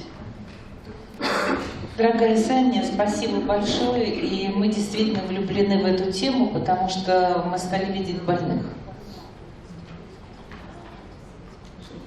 Благодаря тесному сотрудничеству с СБГ мы начали требовать 100% гастроскопию со 100% биопсией. И мы начали получать диагнозы. То есть там даже, где эндоскопически вроде бы нет признаков внешних, а морфологически с помощью классных морфологов мы стали подсчитывать эозинофилы и по настоящим критериям ставить эти диагнозы. Yeah. I'm sure you will see it more and more. Поэтому вот это первое, каждая гастроскопия, а ребенку это сопряжено со сложностями, надо требовать 100% биопсии. Это первое, для того, чтобы выявить. Мы поняли, наконец-то, все-таки вот в свое время мы дружим с Хорхе Диасом, и он тоже к нам с удовольствием приезжает, и мы поняли, наконец-то, смысл его когда-то слов. Он сказал дословно, что мы в Европе, гастроэнтерологи, выдавили детских, ну, условно слово выдавили, детских аллергологов, и все рекомендации созданы СПГ по пищевой аллергии. Ну, наши рекомендации стали более значимы от гастроэнтерологов, а не аллергологов. Oh, well, this is a struggle for power. Самое главное, что эти рекомендации работают. Они работают. И мы все время нашим докторам внушаем, что пищевая аллергия гастроинтестинальная, во всяком случае ниже желудка, она не сопровождается повышением иммуноглобулина Е, и надо научить ее понимать. Недавно я попала на конференцию аллергологическую, где были маститые взрослые аллергологи, которые ничего не понимают в детях. И они меня не поняли. Когда я начала рассказывать про пищеиндуцированный энтероколит, о том, что запор может быть связан тоже с аллергией, то есть это был голос вопиющего в пустыне, и я поняла, что они меня не понимают, лица у них были неадекватные, и я понимаю, почему у нас получается лечить. Потому что мы убираем молоко, и мы часто используем пробную диетотерапию которой является диетодиагностика. Поэтому мы чрезвычайно благодарны СПГАН в том, что вот за эти 9 лет общения мы это научились делать. И мы пытаемся докторам не стараться у маленького ребенка определять иммуноглобулин Е, потому что он ничего не дает. Но он и дает обратный результат. Родитель, сдав, потратив деньги, нарушив самочувствие ребенка, когда ему лезут в вену, он, получив, ему до этого все объясняли. Получив результат, отец говорит, у нас нет аллергии, и дальше делать мы ничего не будем. Поэтому вот в этом плане мы очень благодарны. Ну, возникает целый ряд вопросов. Вот пищевод, вот 15 эозинофилов. Это настоящие критерии эозинофильного эзофагита. А с 13 куда деваться?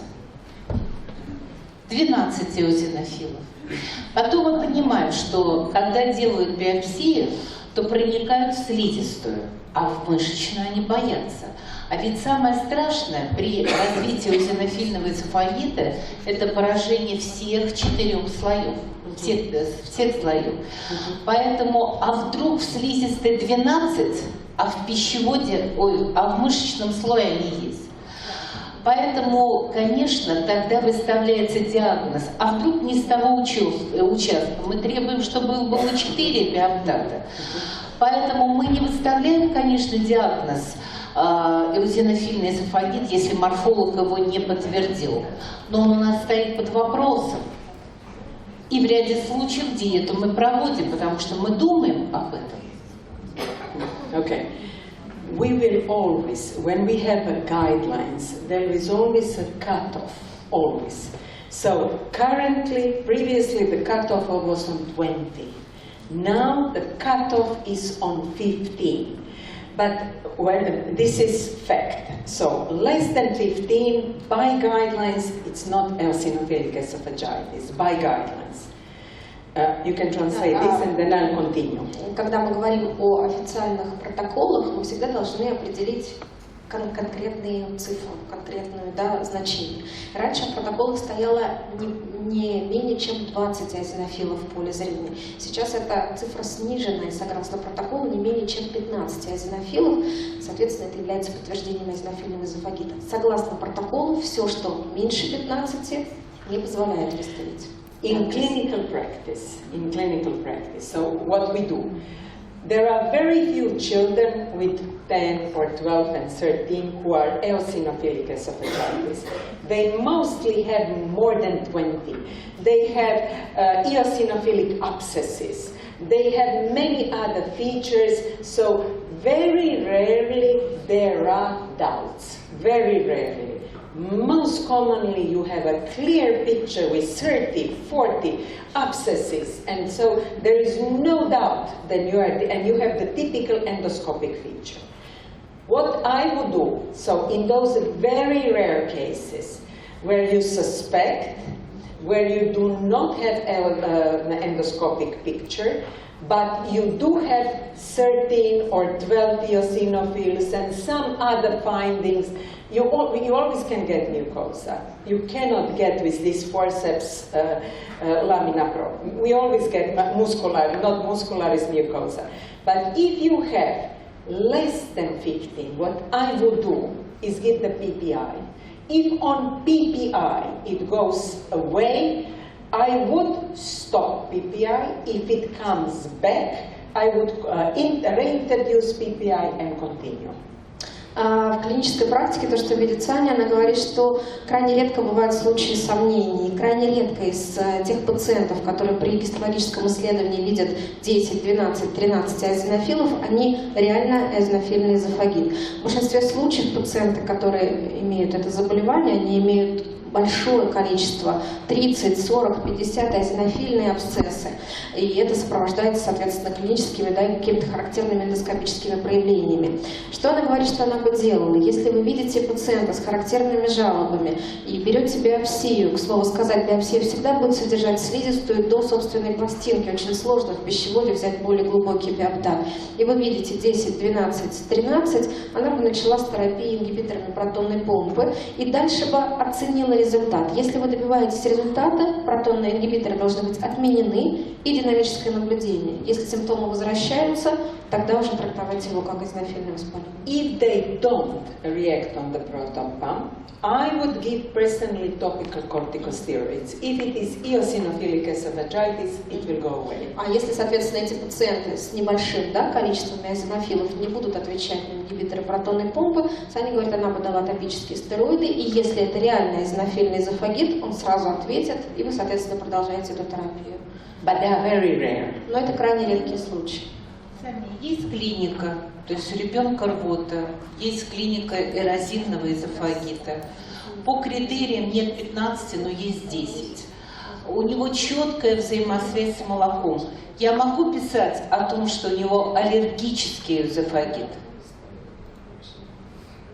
То есть я не подтвердила эозинофильный, я имею право написать, что у него аллергический эзофагит. Difficult question. If you have a child who has less than 15 and you have erosive esophagitis, I would mostly think it is a reflux disease, me personally. However, it doesn't go with the proton pump inhibitor. You excluded milk, it went away. It can be either eosinophilic esophagitis and that not all mucosa is infiltrated to the same extent. Sometimes when I take a biopsy, in one biopsy I have 10, in another biopsy I have 40. So it could be this is eosinophilic esophagitis as a reaction on milk, but simply when doing the biopsy, we didn't pick the part of mucosa which has enough eosinophils. So I would think this is eosinophilic esophagitis and not an isolated eosinophilic other sort of allergy. Do you understand what I think? Yeah. Если мы видим просто ребенка, который имеет симптомы и эрозивный эзофагит, Саня говорит, что она бы его трактовала как ребенка с гастроэзофагиальной рефлюксной болезнью. Другой вопрос, что при заборе биоптатов, допустим, у такого ребенка, который отвечает на элиминационную диету, как сказала Ирина Николаевна, может быть ситуация, что это, да, действительно был эозинофильный эзофагит, но просто в тех биоптатах, которые взяли, количество эозинофилов меньше, потому что при этом заболевании имеет место неравномерная инфильтрация тканей пищевода. В каком-то биоптате их будет 10, а в каком-то их будет 40. И вот тогда, если мы расцениваем такой вид, элиминируем диету, мы можем и получаем эффект от элиминационной диетотерапии, мы можем тогда расценивать это как эозинофильный эзофагит. В другой ситуации мы расцениваем это как просто пищевую аллергию. But this is eosinophilic esophagitis is a new disease. In 10 years we will be more clever.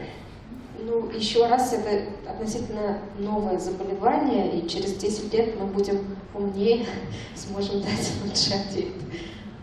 Скажите, пожалуйста, вот мы, конечно, сейчас есть в доступе все материалы по эозинофильному эзофагиту у взрослых.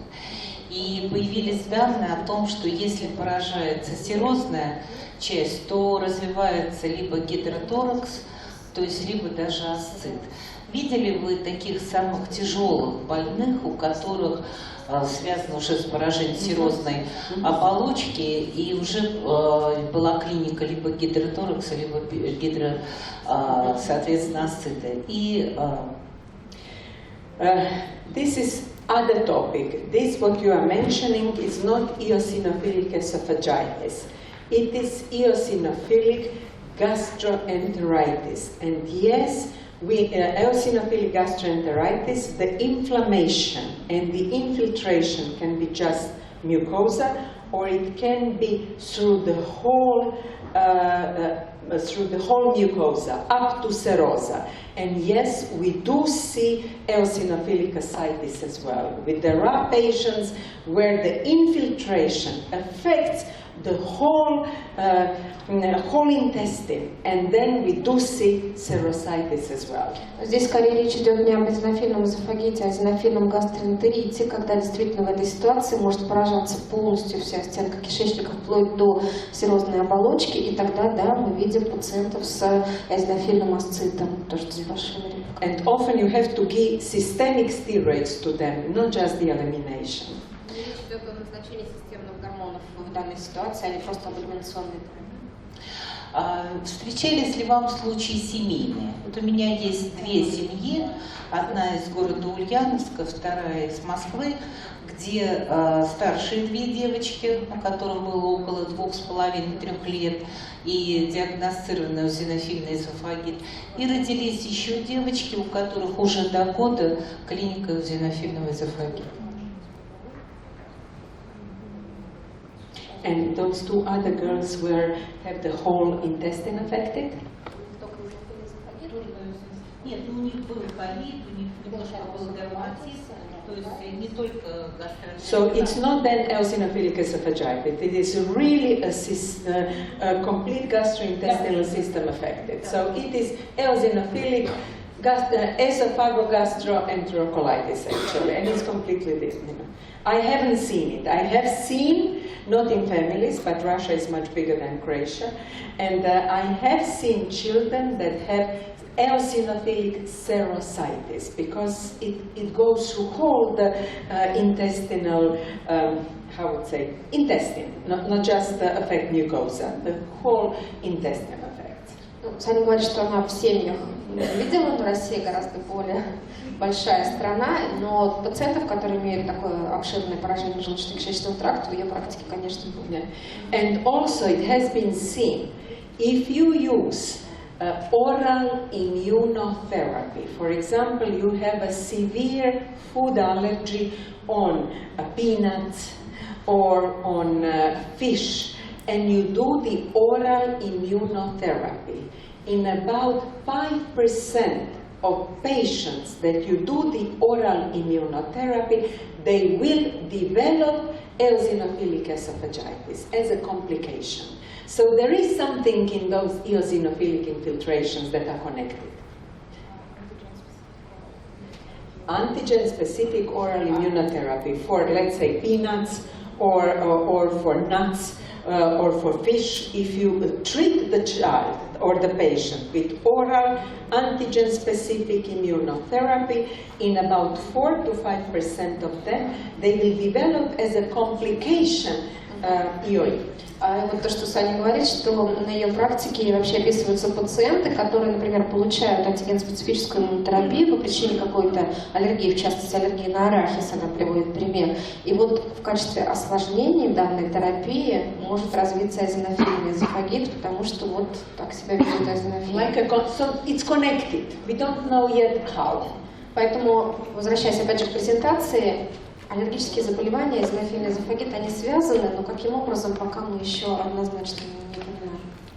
Ну, поскольку эозинофильный эзофагит поражает все слои пищевода, что очень, в общем-то, напоминает болезнь Крона. Можно говорить о том, что есть некая общность между эозинофильным эзофагитом и болезнью Крона. No, I wouldn't say they are common. Crohn, first, eosinophilic esophagitis mostly affects only mucosa and not transmural, mostly mucosa. Crohn is a transmural disease, so eosinophilic esophagitis, according to the standard definition, is mucosal disease. Crohn's disease is a transmural disease, but it is similar to, because it also increases eosinophils. It increases eosinophils, but so in that aspect they are similar, but it's not the same disorder. I wouldn't call them the same disorder. Я бы не говорила о том, что это некие общие или сходные состояния, и все-таки в соответствии с современным определением эозинофильный эзофагит подразумевается как поражение слизистой, в первую очередь пищевода, трансмуральное поражение не так часто возникает, хотя при болезни Крона также видна частая инфильтрация эозинофилами, но тем не менее это другие механизмы, она бы не называла их как аналогичные заболевания. So I wouldn't say that eosinophilic esophagitis is the Crohn which is limited to esophagus. I wouldn't say so, but we don't yet know. We don't have enough patients. То есть Грубо говоря, эозинофильный эзофагит – это не болезнь Крона, ограниченная пищеводом, да, вот если отвечать на этот вопрос, но мы многого не знаем. So the future will show, if, for example, patients who started with eosinophilic esophagitis, in 10 years more commonly develop Crohn. But so far, it hasn't been shown that they have higher risk of Crohn's disease. They have a higher risk of collagen, connective tissue disorder, but not a higher risk for inflammatory bowel disease. Ну, может быть, лет через 10 мы сможем сказать, действительно ли у тех пациентов, которые имеют эозинофильный эзофагит, более часто развивается воспаление заболеваний кишечника, болезни Крона. Сейчас мы это сказать не можем. То, что мы знаем, например, что у этих пациентов чаще системные заболевания соединительной ткани у пациентов с эозинофильным эзофагитом. В отношении болезни Крона мы таких данных пока не имеем. У нас есть один пациент, ну вот здесь доктор присутствует, с которым мы вместе лечили этого пациента. Это был мальчик, которому до 14-летнего возраста абсолютно никаких проявлений аллергии не было. У него детский церебральный паралич, выраженный нутритивный дефицит, и совершенно разумно ему была назначена смесь, обогащенная белком, ну в данном случае смесь у нас называется малоежки, в котором в 1 миллилитре 1 килокалория.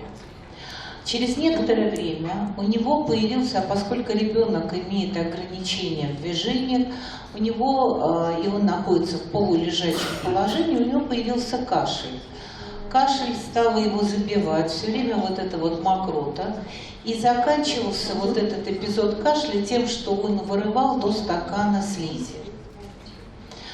На этом основании мы заподозрили эозинофильный эзофагит, назначили ему препараты, назначили ему гастроскопию с биопсией. Это вот лично мой был первый вместе с этим доктором случай эозинофильного эзофагита у 14-летнего ребенка, у которого, со слов мамы, ранее никаких проявлений аллергии не отмечалось. Ну, они не были зафиксированы в карте, они могли быть пропущены в раннем детстве, но тем не менее. Хотя в литературе я нашла, что не все отождествляют эозинофильный эзофагит со 100% пищевой аллергией. Далее мы попробовали ему смесь обогащенная белком, но расщепленная, аминокислотная. Он на нее дал неадекватную реакцию в виде полиурии. А дальше мы попробовали ему буденофальк, получили резко негативную реакцию. Ну, от преднизолона мама отказалась, и тогда от безнадежности от гормонов, которые флюктиказон и пропионат, мама отказалась, и мы попробовали с учетом кашля, мы попробовали монтелукаст. И самое интересное, что на монтелукасте он почти выздоравливает. Как только ему дают монтелукаст, он накапливается, он перестает кашлять, у него нет клиники. Как только мы убираем монтелукаст, его кашель забивает, опять появляется рвота со стаканом слизи из желудка. Я помню работу о том, что по некоторым данным 50 на 50 была эффективность монтелукаста. Поэтому мы для себя все-таки оставили этот препарат при сочетании эзофагита с поражением респираторного тракта, вот особенно с кашлем. Ну, вы говорили об ассоциации, то есть прямая связь не доказана, но тем не менее этот препарат интересный. There are no guidelines about montelukast. It has been mentioned in the literature, but only as a case report. So there are no studies, montelukast or something else, yes or no. And I'm not sure what is with this child. You have a cerebral palsy. He was previously most probably treated with blenderized food, thick blenderized food. When you have a thick blenderized food, it doesn't return back to esophagus so commonly. And the milk is not present to that amount. Then they started the polymeric diet. Polymeric diet is based on milk, and it's a liquid. So this liquid comes back. So perhaps he had only reflux. And or he has, or as it is milk-based, perhaps he really developed milk allergy. I don't know what was going on with that child, but it is a single child. And on a single child, we cannot establish the treatment recommendation. We need much bigger cohorts to see if Montelukast is really useful. But in the literature, they occasionally report Montelukast. However, in some effective, in the others not effective, and so there are no recommendations, not enough experience. В настоящее время в официальных рекомендациях нет указания о возможности использования Монтелукаста, потому что нет исследований, которые бы позволили сравнить его эффективность с чем-то еще. Обычно речь идет о каких-то разовых клинических наблюдениях опубликованных, причем какие-то из них пишут о том, что этот препарат эффективен, какой-то препарат неэффективен. Концепция этого ребенка, как бы вот Саня тоже в том числе рассматривала, она говорит, что есть сомнения в том, что это был эозинофильный эзофагит, ребенок имеет детский церебральный паралич, возможно, он перед этим ел в основном пюрообразную, да, или какую-то более густую пищу. Вы начали с полимерной диеты с целью нутритивной поддержки, она основана на белке коровьего молока, и она более жидкая. Это могло спровоцировать выраженный рефлюкс, либо развитие, правда, позднее, но настоящей аллергии на белок коровьего молока. И таким образом можно было объяснить симптомы. So it's just one case, you know, based on one case we cannot make a rule. Поэтому это просто один случай, и, к сожалению, на основании одного наблюдения трудно сделать какие-то выводы. There will always be exceptions, so one has to be a good doctor and to use many options. Если говорить об ингибиторах протонной помпы, то основная роль, которая раньше связывалась, да, с тем, чтобы инактивировалась кислота, и на этом фоне заживлялась, то есть слизистая пищевода. На сегодняшний день пишут о том, что ингибиторы протонной помпы купируют воспаление. Вот насколько вы с этим согласны или не согласны? Противовоспалительный эффект ингибиторов протонной помпы. К счастью, в России педиатры... Мы были в Италии на конференции, и там был целый доклад очень интересный о том, что ингибиторы протонной помпы купируют воспаление. Yes. According to why the clinicians looked for the possibility that PPI reduces inflammation, because they have seen that patients really with eosinophilic esophagitis, when they use PPI, the inflammation went down. So it is certain, it goes down. And then they were looking for the reasons why the proton pump inhibitor, besides reducing acid secretion, reduce the inflammation. And it seems that they can work on a couple of levels. First, honestly, they heal mucosa. Less acid, less the mucosa is better. Second, they do reduce the migration of eosinophils to this place. They inhibit it also. And there is one also step where they decrease the secretion of pro-inflammatory markers. So it seems that PPI, besides reducing acid, they do reduce inflammation. But if you will ask me, if we have a Crohn in esophagus, should we use the PPI? We don't know, okay? It has not been used, so don't use it regularly. We don't have data for it. Действительно, ингибиторы протонной помпы позволяют купировать воспалительные процессы, и это было понятно сразу, когда этих пациентов начали лечить ингибиторами протонной помпы.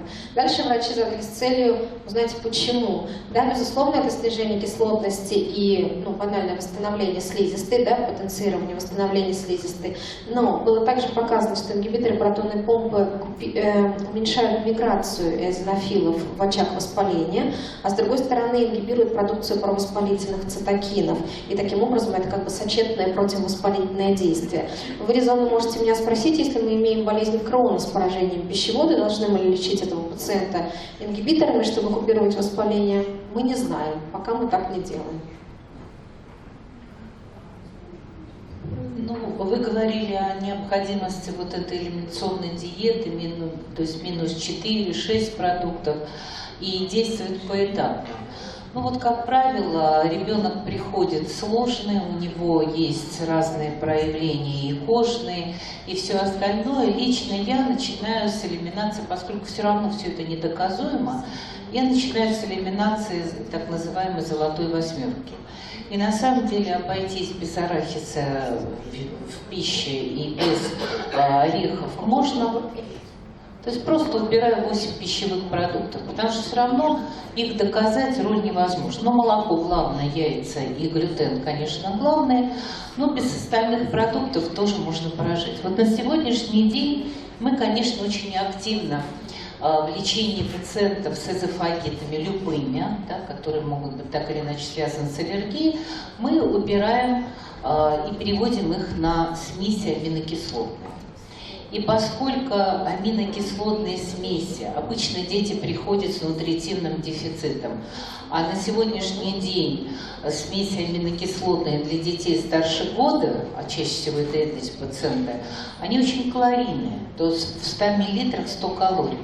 И если я вот этому ребенку с нутритивным дефицитом в сутки мне удается дать ему 800 мл этого продукта, он у меня на глазах начинает прибавлять в массе.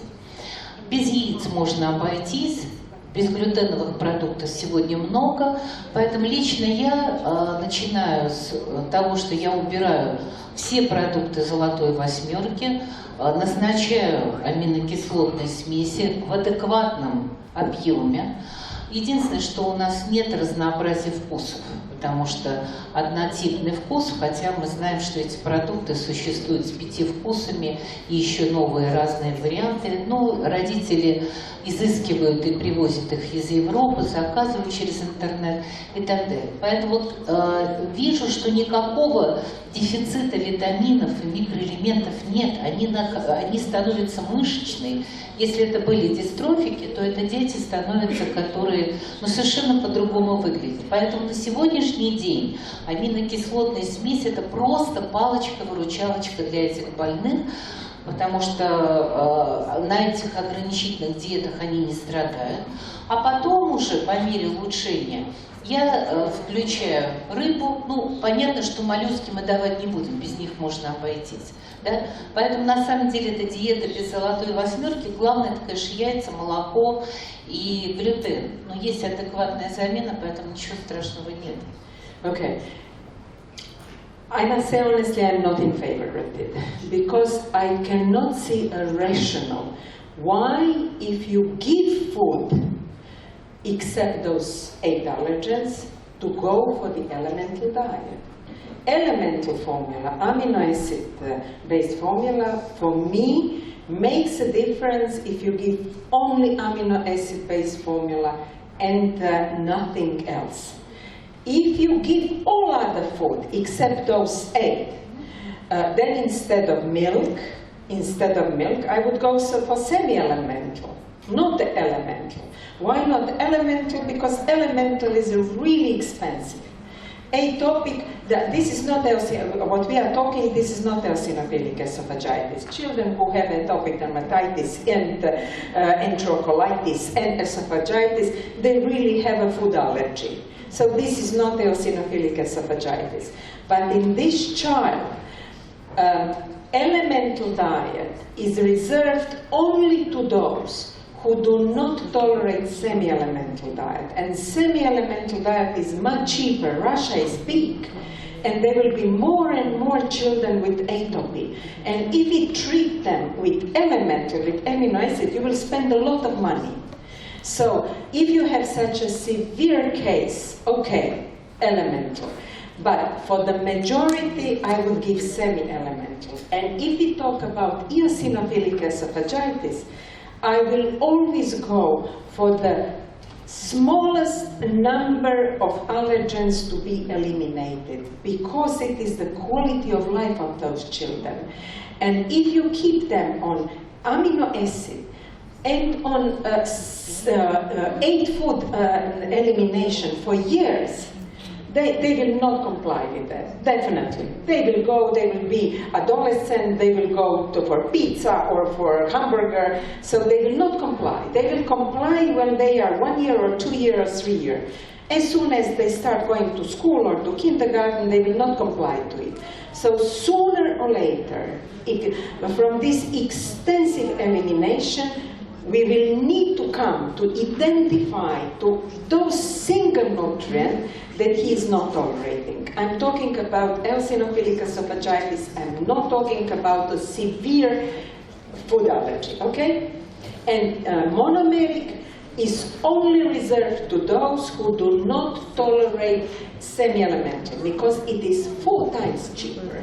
And you have 4% or 5% of in Russia children who have a food allergy. So if you will treat all 5% with elemental diet, you will spend all your money for it. So it's really I would start always for the from the semi-elemental.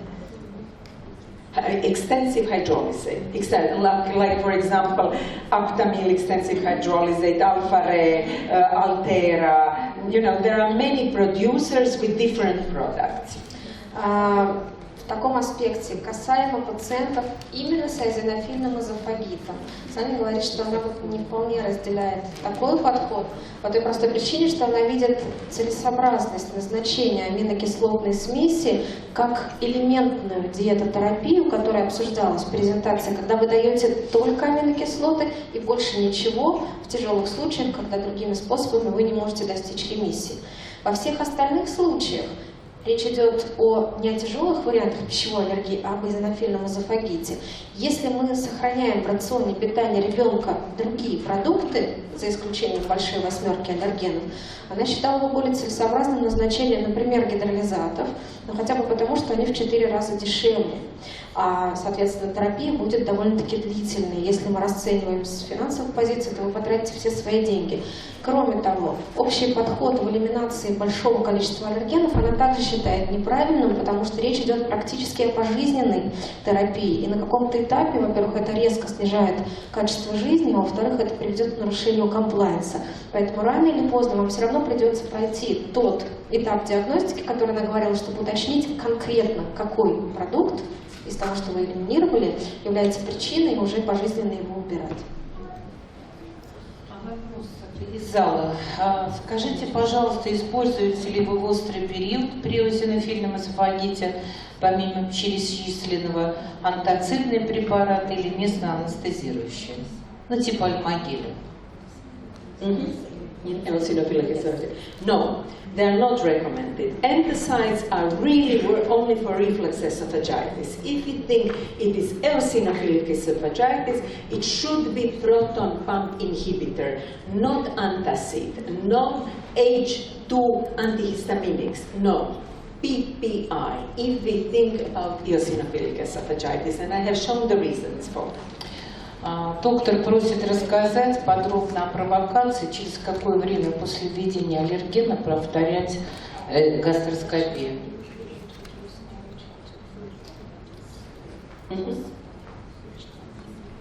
8 weeks. 8 weeks. Each time 6 to 8 weeks. So if you exclude 6 allergens or 8 allergens, then after 6 to 8 weeks, you reintroduce 1. If there is no change, you reintroduce the second, okay? So in the intervals of, if we think that the milk is the cause, we will eliminate for 6 to 8 weeks and then reintroduce, and within couple of days, we can do the endoscopy. It is not the IgE mediated disorder, so it will not come back within hours. You need couple of days of eating to do the endoscopy to see the reaction. Yes, yes. We usually wait for weeks. Yes, 4 weeks. Yes. So you reintroduce every 6 to 8 weeks, and there is no clear guidelines for how long. So we usually give at least for 2 weeks. 2 weeks. eating and then repeating endoscopy. По поводу первого вопроса переведу. В отношении антацидов нет, не используются, точно так же, как не используются блокаторы, H2-блокаторы. Если мы говорим про эозинофильный эзофагит, только ингибиторы протонной помпы, гастроэзофагиальный рефлюкс, все, что остальное. В отношении провокации. В целом элиминируются продукты, то есть вот если мы приняли решение об элиминации 8, 6, 4 аллергенов, 6-8 недель должно быть полной элиминации. Дальше мы вводим, Саня говорит, обычно они ждут 4 недели после введения и проводят контрольную эндоскопию. Но по факту, хотя это эозинофильный эзофагит не ИГЕ опосредованное заболевание, и в принципе уже через несколько дней после введения мы можем видеть ответ в виде эозинофильного воспаления. Но на практике они вводят через 4 недели контроль. Если ничего нет, вводят следующий через 4 недели. So we use usually the rule 6 to 8, just not to get confused. 6 to 8 to eliminate, 6 to 8 for introduce, so we do the endoscopies every 8 weeks, okay? Just not to make parents not... You can do the endoscopy after 2 to 4 weeks, but we usually do it every 8 weeks. 8 weeks eliminate, 8 weeks eat. 8 weeks eliminate, 8 weeks eat. Ну так в целом, да, лучше все-таки следовать протоколу, 6-8 недель, 6-8 недель элиминировали, ввели, через 6-8 недель смотрим, для того, чтобы не смущать пациентов, которые могут прочитать протокол. По факту можно раньше, но лучше все-таки, как написано. Вопрос, какой минимальный возраст, когда поставлен был диагноз эозинофильный эзофагит? 2 months. 2 месяца. On cow's milk. Саня, скажите, пожалуйста, а все-таки на основании в каком возрасте вы ставите диагноз гастроэзофагальная рефлюксная болезнь? Требуется ли 100% pH-метрия для постановки этого диагноза или не требуется? Родители отказываются от pH-метрии, очень сложно. There is a problem that all children, for the practitioner, there is no easy answer to your question, because 75% of children spit, and it's not reflux, it's regurgitation. So it's first important to differentiate what is a reflux disease and what is a regurgitation. So reflux disease is when you have other symptoms. You have, child is not gaining weight, child is losing blood and therefore being anemic. There are other symptoms of reflux disease, not just spitting 10 times per day. If you have these other symptoms, to give, because in reflux you have to give the proton pump inhibitor. And you do not want to treat infants with regurgitation with proton pump inhibitor, as it is usually done in all Western world. I don't know how it is in Russia. But when the children spit up, doctors give them proton pump inhibitor. Proton pump inhibitor is for those that really have a reflux disease. And that cases, when I would give an infant proton pump inhibitor, I would do not only impedance, but also endoscopy. So I would look in the mucosa and see that it is inflamed or eosinophils, because I cannot differentiate. And in those, I would treat with proton pump inhibitors. In all others who spit up with no other severe symptoms, they have a functional disorder, not an organic disorder. They are just for advice, because mostly parents are overfeeding them, so they are spitting the surplus. And if they are just spitting, parents need advice, or let's say formula that is thickened formula. Thickened formula is not diminishing, reflux is diminishing spitting up. Okay, so the most important is to differentiate between regurgitation and reflux disease. Проблема в том, что 2/3 младенцев будут иметь срыгивание, и это не патологический рефлюкс, это регургитация. И трактовать его как рефлюксную болезнь невозможно. в соответствии с определением, рефлюксная болезнь – это тогда, когда мы имеем рефлюкс, который имеет какие бы то ни было симптомы, проявления. То есть нарушение физического развития. Ребенок не ест, да, ему больно, он не прибавляет. Или у него есть анемия на этом фоне.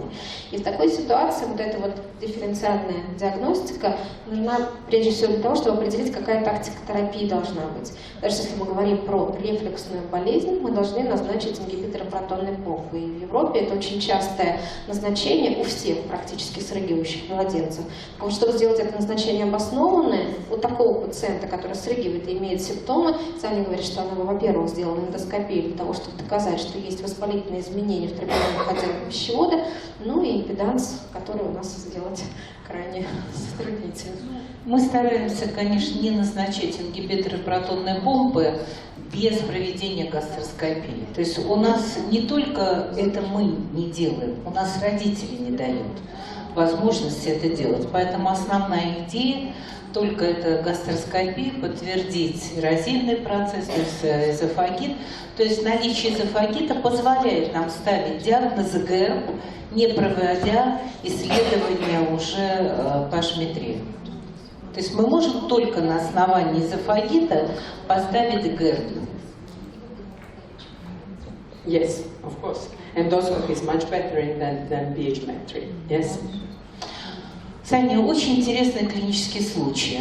Девочка 9 лет, в течение 3 последних лет ей лечат губы, потому что у нее тяжелейший периоральный дерматит, и в ответ на поступление какой-то еды у нее тут же вспыхивает гиперемия вокруг губ. 3 года ее лечил дерматолог, подбирая разные мази, и мази не оказывали никакого эффекта.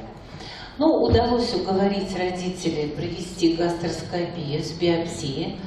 Там нашли тяжелейший эзофагит, но он в большей мере был даже с атрофией клеток. То есть это говорит о давности процесса. Мы обследовали, ее родители обследовали в Германии, в Израиле и в России, и использовали методы иммунокап, то есть расширенные там все панели максимальные. Никаких пищевых аллергенов у нее нет, но у нее есть сенсибилизация на березу, самая высокая степень сенсибилизации. Поэтому на сегодняшний день, когда мы попробовали диету без молока, ну, помня о том, что часть аллергии может быть без ИГЕ, без молока, без глютена, ну, естественно, исключив целиакию, диета без яиц, но мы стали перед большой проблемой. Нам надо убирать все, что является перекрестом на березу. И тогда нам пришлось убрать лук, сельдерей, все косточковые, картофель, огурцы, помидоры. То есть целый ряд продуктов, и диета становится страшной, потому что у девочки появились комплексы, ее дразнят, потому что она очень красивая, но у нее весь рот огненный. Длительное время она сидит диету, соблюдает, вроде бы все хорошо, потом она не выдерживает, съедает пельмень со сметаной, и все начинается заново. Как мне доказать родителям о том, что ей нужно соблюдать диету? Потому что они уже в диету включают кленовые сиропы, уже такие редкие вещи, перепробованные, то есть все кулинарные книги собраны, все продукты питания, которые есть, разобраны, они могут купить все, но получается ей ничего дать нельзя. Well, they will always be exotic patients, who will not follow the rules and the guidelines. But the oral allergy syndrome with cross-reactivity, like you don't tolerate watermelon, you don't tolerate pears or whatever because of the cross-allergen with pollen, it's also becoming more common. So you have done the clever thing. You thought about it, you excluded them, and parents will have to see the results. For example, in Spain, common cause of eosinophil esophagitis are leguminose, beans. for example, beans. In their patients, beans cause eosinophilic esophagitis commonly, so it is the country related. There will always be specifics for Russia, for Spain, for Croatia, you know, and yes, oral allergy syndrome is becoming also more and more common. And you find the clue for that patient, and parents have to follow. Конечно, экзотические пациенты будут появляться в вашей практике, и вот этот оральный аллергический синдром с перекрестной реакцией, в том числе на пыльцевые аллергены, довольно-таки частая история, причем в каждой стране это будет абсолютно разные продукты. Да? Вы сделали мудрую вещь, исключили те, которые дают перекрестную аллергию с березой. Например, в Испании есть бобовые, да, и реакции вот на бобовые, поэтому в каждой стране специфические продукты, но так или иначе вы исключили продукты, вы добились клинического эффекта, родители просто должны это увидеть и понять, и следовать вашим рекомендациям. That's the reason why you have university centers, because most patients can follow the guidelines and they will be allergic to milk, egg, wheat, but you will always have extreme examples, and then you have to think. Ну, первое, что мы сделали, проводили их за пределы России на период цветения березы. Сейчас вот они должны явиться, поэтому, может быть, у нее уровень антител немножко все-таки через некоторое время будет снижаться, все вместе окажет эффект. Но все-таки в последних... Россия — это страна берез, то есть у нас делается что-то жуткое. У нас на сегодняшний день реагируют аллергическим ринитом и конъюнктивитом уже детки второго полугодия жизни. И уже на сегодняшний день ходят в респираторах. По улице ходят в респираторах, и это уже никого... Нет, не тополь, береза. We have also one specific in Mediterranean coast, you know, limungica. I don't know how to translate it, but we also have specific pollen that causes asthma in our children. More, and it's specific because we have a lot of these trees. And in Switzerland, or Austria, or Germany, or Sweden, there are no these trees. So it's specific for my country. So it's the same with Russia. На сегодняшний день наш институт иммунологии получил грант на создание вакцины, в кавычках, именно против борьбы с аллергией на березу. И приехал из Австрии профессор Валента, аллерголог, который на сегодняшний день как раз и работает и уже есть первые результаты, пока еще второй этап исследований, но тем не менее это идет борьба, потому что в настоящее время действительно актуально. Congratulations. So on the next symposium, you will present the results. Коллеги, пожалуйста, я узурпировала все вопросы. Пожалуйста, вопросы. Очень интересно, потому что мы ждали этой встречи целый год. Да? Есть возможность задать вопросы вот такому специалисту высокого уровня, который не просто теоретик, а врач. Да? Потому что каждый день Саня является врачом. Саня, вот у меня есть ребеночек, трудно назвать ребеночком, ему 17 лет. Он студент. Он не может выйти на улицу, если он позавтракал. У него диарея 10 раз. После обеда у него опять стул 10 раз. На сегодняшний день единственное, что он ест 2 литра наукейта. Вот без другого еды, понятно, что это безумно дорого, одна банка уходит на сутки, да, но другого пути нет. Иначе он не выходит на улицу, потому что его замучила диарея. Я его обследовала, потом мы его клали в институт гастроэнтерологии. У него кроме лимфонодулярных изменений, начиная с пищевода везде, весь желудочно-кишечный тракт, другого ничего нет. И я была в прошлом году на конгрессе иммунологов-аллергологов, и профессор Хилл рассказывал о таком очень интересном варианте для таких тяжелых больных. Диета – это аминокислотная смесь, только, чтобы был колораж, например, на подростка 2000 калорий. И вторая – это каша киноа. Но поскольку это африканская каша никогда у нас не использовалась, на сегодняшний день каша киноа пока не является аллергенной. Поэтому, его в институте гастроэнтерологии пробовали буденорфаль, ну, поскольку есть еще то есть там нет язвенного колита, но тем не менее аллергический колит есть и лимфонодулярные изменения там есть. Что можно порекомендовать? There will always be patients like this. My question is only, isn't he psychiatric disease? Один вопрос. Такие пациенты у вас всегда будут? У него нету психиатрических каких-то проблем? No? Or taking Minhausen by proxy to take the laxatives, you know why I'm talking about it.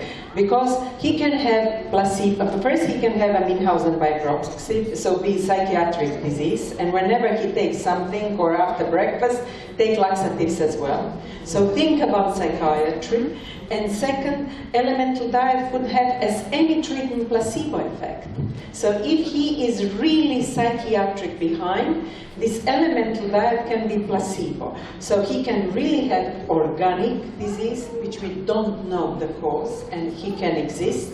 But always when you have such a very exotic patient, think about the psychiatric disorder. I always remember a child who, when he was 12 or 13 years old, developed severe epilepsy, severe. And he would come with the, you know, to the outpatient department and to the hospital with the urgency because he was in epileptic status. And our neurologists, who are really doing this for 40 years, according to symptoms, thought he is really in epileptic status. And always the EEC was normal. So they never saw the spikes when they were, he had fits and he never had spikes. And once, and really no one could recognize, if you would see him and spitting and saliva and beating his tongue, he would think he is in epileptic status. And once he was accompanied by a policeman because he got epileptic status while he was caught robbing the shop. And he was accompanied by the police and urgency in department, went into intensive care unit, and the nurse came to his, and while feeding he opened his eyes and he said, "Let the policeman go away." And that was after years he was treated for epilepsy that we realized that he was actually acting. So it is not, I'm not saying that this specific patient is, behind, it's either psychiatry or, or something. But you always have to think about it. Саня говорит о том, что такие экстраординарные пациенты очень, будут все равно, опять же, бывают в практике. В отношении вот ребенка, про которого рассказывал, пациентов, который рассказывала Галина Николаевна, она все-таки считает, что имеет смысл подумать про психиатрические какие-то, в том числе заболевания. Я не очень понимаю, как называется синдром, но это состояние, когда после каждого приема пищи пациент использует слабительные препараты сам, не говоря это доктору, и таким образом провоцирует диарейный синдром. И как в любой ситуации, в данном случае может быть просто банальный плацебо-эффект. Элиминационная элементная терапия здесь может оказывать просто банальный плацебо-эффект. Поэтому здесь очень сложно. Хотя не исключается вариант какой-то органической патологии, которую мы не знаем, мы не выявили. И вот Саня рассказывает про такого пациента похожего, который на протяжении многих лет попадал к ним в госпиталь с классическими эпилептическими припадками, причем приступами, причем первично его привезли в экстренном порядке, и доктор, который занимался такими пациентами на протяжении многих-многих лет, увидя абсолютно классическую картину, была выполнена электроэнцефалограмма, которая не продемонстрировала характерных изменений на ЭГ, при том, что клиническая картина была абсолютная. И так повторялось много-много раз, до тех пор, когда однажды он не попал в клинику в сопровождении полицейского, а попал он туда, потому что этот эпилептический приступ случился, насколько я поняла, что он пытался залезть в какой-то магазин в этот момент, и его с полицией доставили в момент эпилептического приступа, последующего за этим, в больницу. И когда уже медсестра с ним работала в приемном отделении, она обратила внимание, что в момент приступа он открыл глаза, посмотрел на нее и сказал, ушел ли полицейский, и продолжил дальше. And he really he was treated. He was treated with 3 drugs. When he was in a status, he received IV, you know, many times. And actually he was... Но при этом он получал специфическую терапию в момент приступа, вплоть до внутривенного введения противосудорожных препаратов. Нет, в этой семье такая мама, но, правда, менее тяжелая, и такой младший брат. Поэтому просто этот очень хочет учиться в институте, он поступил в финансовую академию, а учиться не может, потому что не может выйти на улицу. Нет. Наверное, надо исключать первичный иммунодефицит, тем более, что там в семье есть эти случаи, поэтому, соответственно. Yeah. Well, I'm not saying that he is psychiatric, but definitely. But if the mother has the same symptoms, this does not exclude that they are both not Münchhausen by proxy. But I am not saying he is Münchhausen by proxy. I'm not saying. I only say that you always have to think on that possibility when you have something extremely exotic. We can always get exotic patients, and therefore we have such good clinicians and centers to find the treatment. But you have to think about, you know, that there is other possibilities. Саня говорит, что да, не исключает, что какое-то заболевание действительно есть, но с другой стороны, наличие в семье мамы и брата не исключает, что они все страдают. But therefore you are here with an expert. Then in these cases you need expert centers to come to the solution, okay? Guidelines are solving and recommendations the majority, typical. And university centers and experts are there to solve those who are not typical. Для этого есть университетские центры эксперты, потому что руководство предоставлено для большинства пациентов, но вот эти эксклюзивные, они должны вот так коллегиально обсуждаться. Саня, огромное спасибо вам за ваше прекрасное выступление, оно всегда очень четкое, за то, что вы нам дали, уже набросали немножечко очень много новых идей, чем надо заниматься. Мы сейчас будем активно по-другому немножко представлять гастроэзофагальную рефлюксную болезнь. То есть определенный толчок и определенные, в общем-то, установки, которые мы, конечно же, будем использовать. Поэтому мы этой встречи ждали, и мы понимаем, что осень у вас очень сложная, поскольку вы уже будете очень активно работать. Но если у вас появится желание, и какой-то денек вы найдете для того, чтобы посетить Россию, то мы бы были счастливы, если бы мы вновь с вами обсудили проблему нутритивной недостаточности у детей и показали какие-то наши случаи. Поэтому было бы очень здорово. Поэтому если вы найдете денечек, мы бы были счастливы, чтобы вас увидеть вновь. Поэтому огромное спасибо, большое спасибо компании за то, что они всегда находят возможности для того, чтобы, ну, это очень трудно, время кризиса, найти возможность такого именитого профессора пригласить. Поэтому огромное спасибо человеческое вам, Александру Суржик, медицинскому директору, потому что они всегда нам помогают. А пригласить такого ученого очень сложно. Поэтому, коллеги, ну, мы счастливы, что та наша компания, с которой мы работаем, она сегодня все это записывает. Вот Влад сидит, ровно через неделю все это будет размещено на сайте. И вся наша страна сможет посмотреть эту нашу дискуссию. Поэтому, Саня, на сегодняшний день врачи Средней Азии очень активно включились в работу нашего сайта. Казахи, узбеки, они тоже стали членами нашей ассоциации. У нас есть врачи из Армении, из Грузии, поэтому на сегодняшний день вот вся эта информация, она пошла не только на Россию, но и, в общем-то, на страны бывшего Советского Союза. Поэтому надеюсь, что вас увидят и они. Поэтому огромное спасибо за вашу образовательную, за вашу клиническую врачебную работу, потому что она помогает детям, да, а нам с вами мы получаем грамотные рекомендации уже 2021 года, 2019 года, которые мы с вами можем использовать в клинической работе. Спасибо.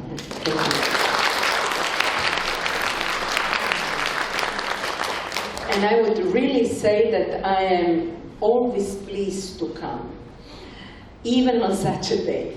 But so thank you for the invitation, and thank you for you, because it's very difficult to follow the lecture when you don't know the language and you depend on the sequential translation. Because then you have to have your attention not for half an hour or 40 minutes, but for actually double that time. And it is not easy.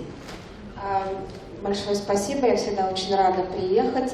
И большое спасибо вам, слушателям, за ваше внимание. Я прекрасно понимаю, насколько трудно слушать в той ситуации, когда есть языковой барьер, и приходится слушать лекцию в 2 раза дольше, чем она бы была на основном языке.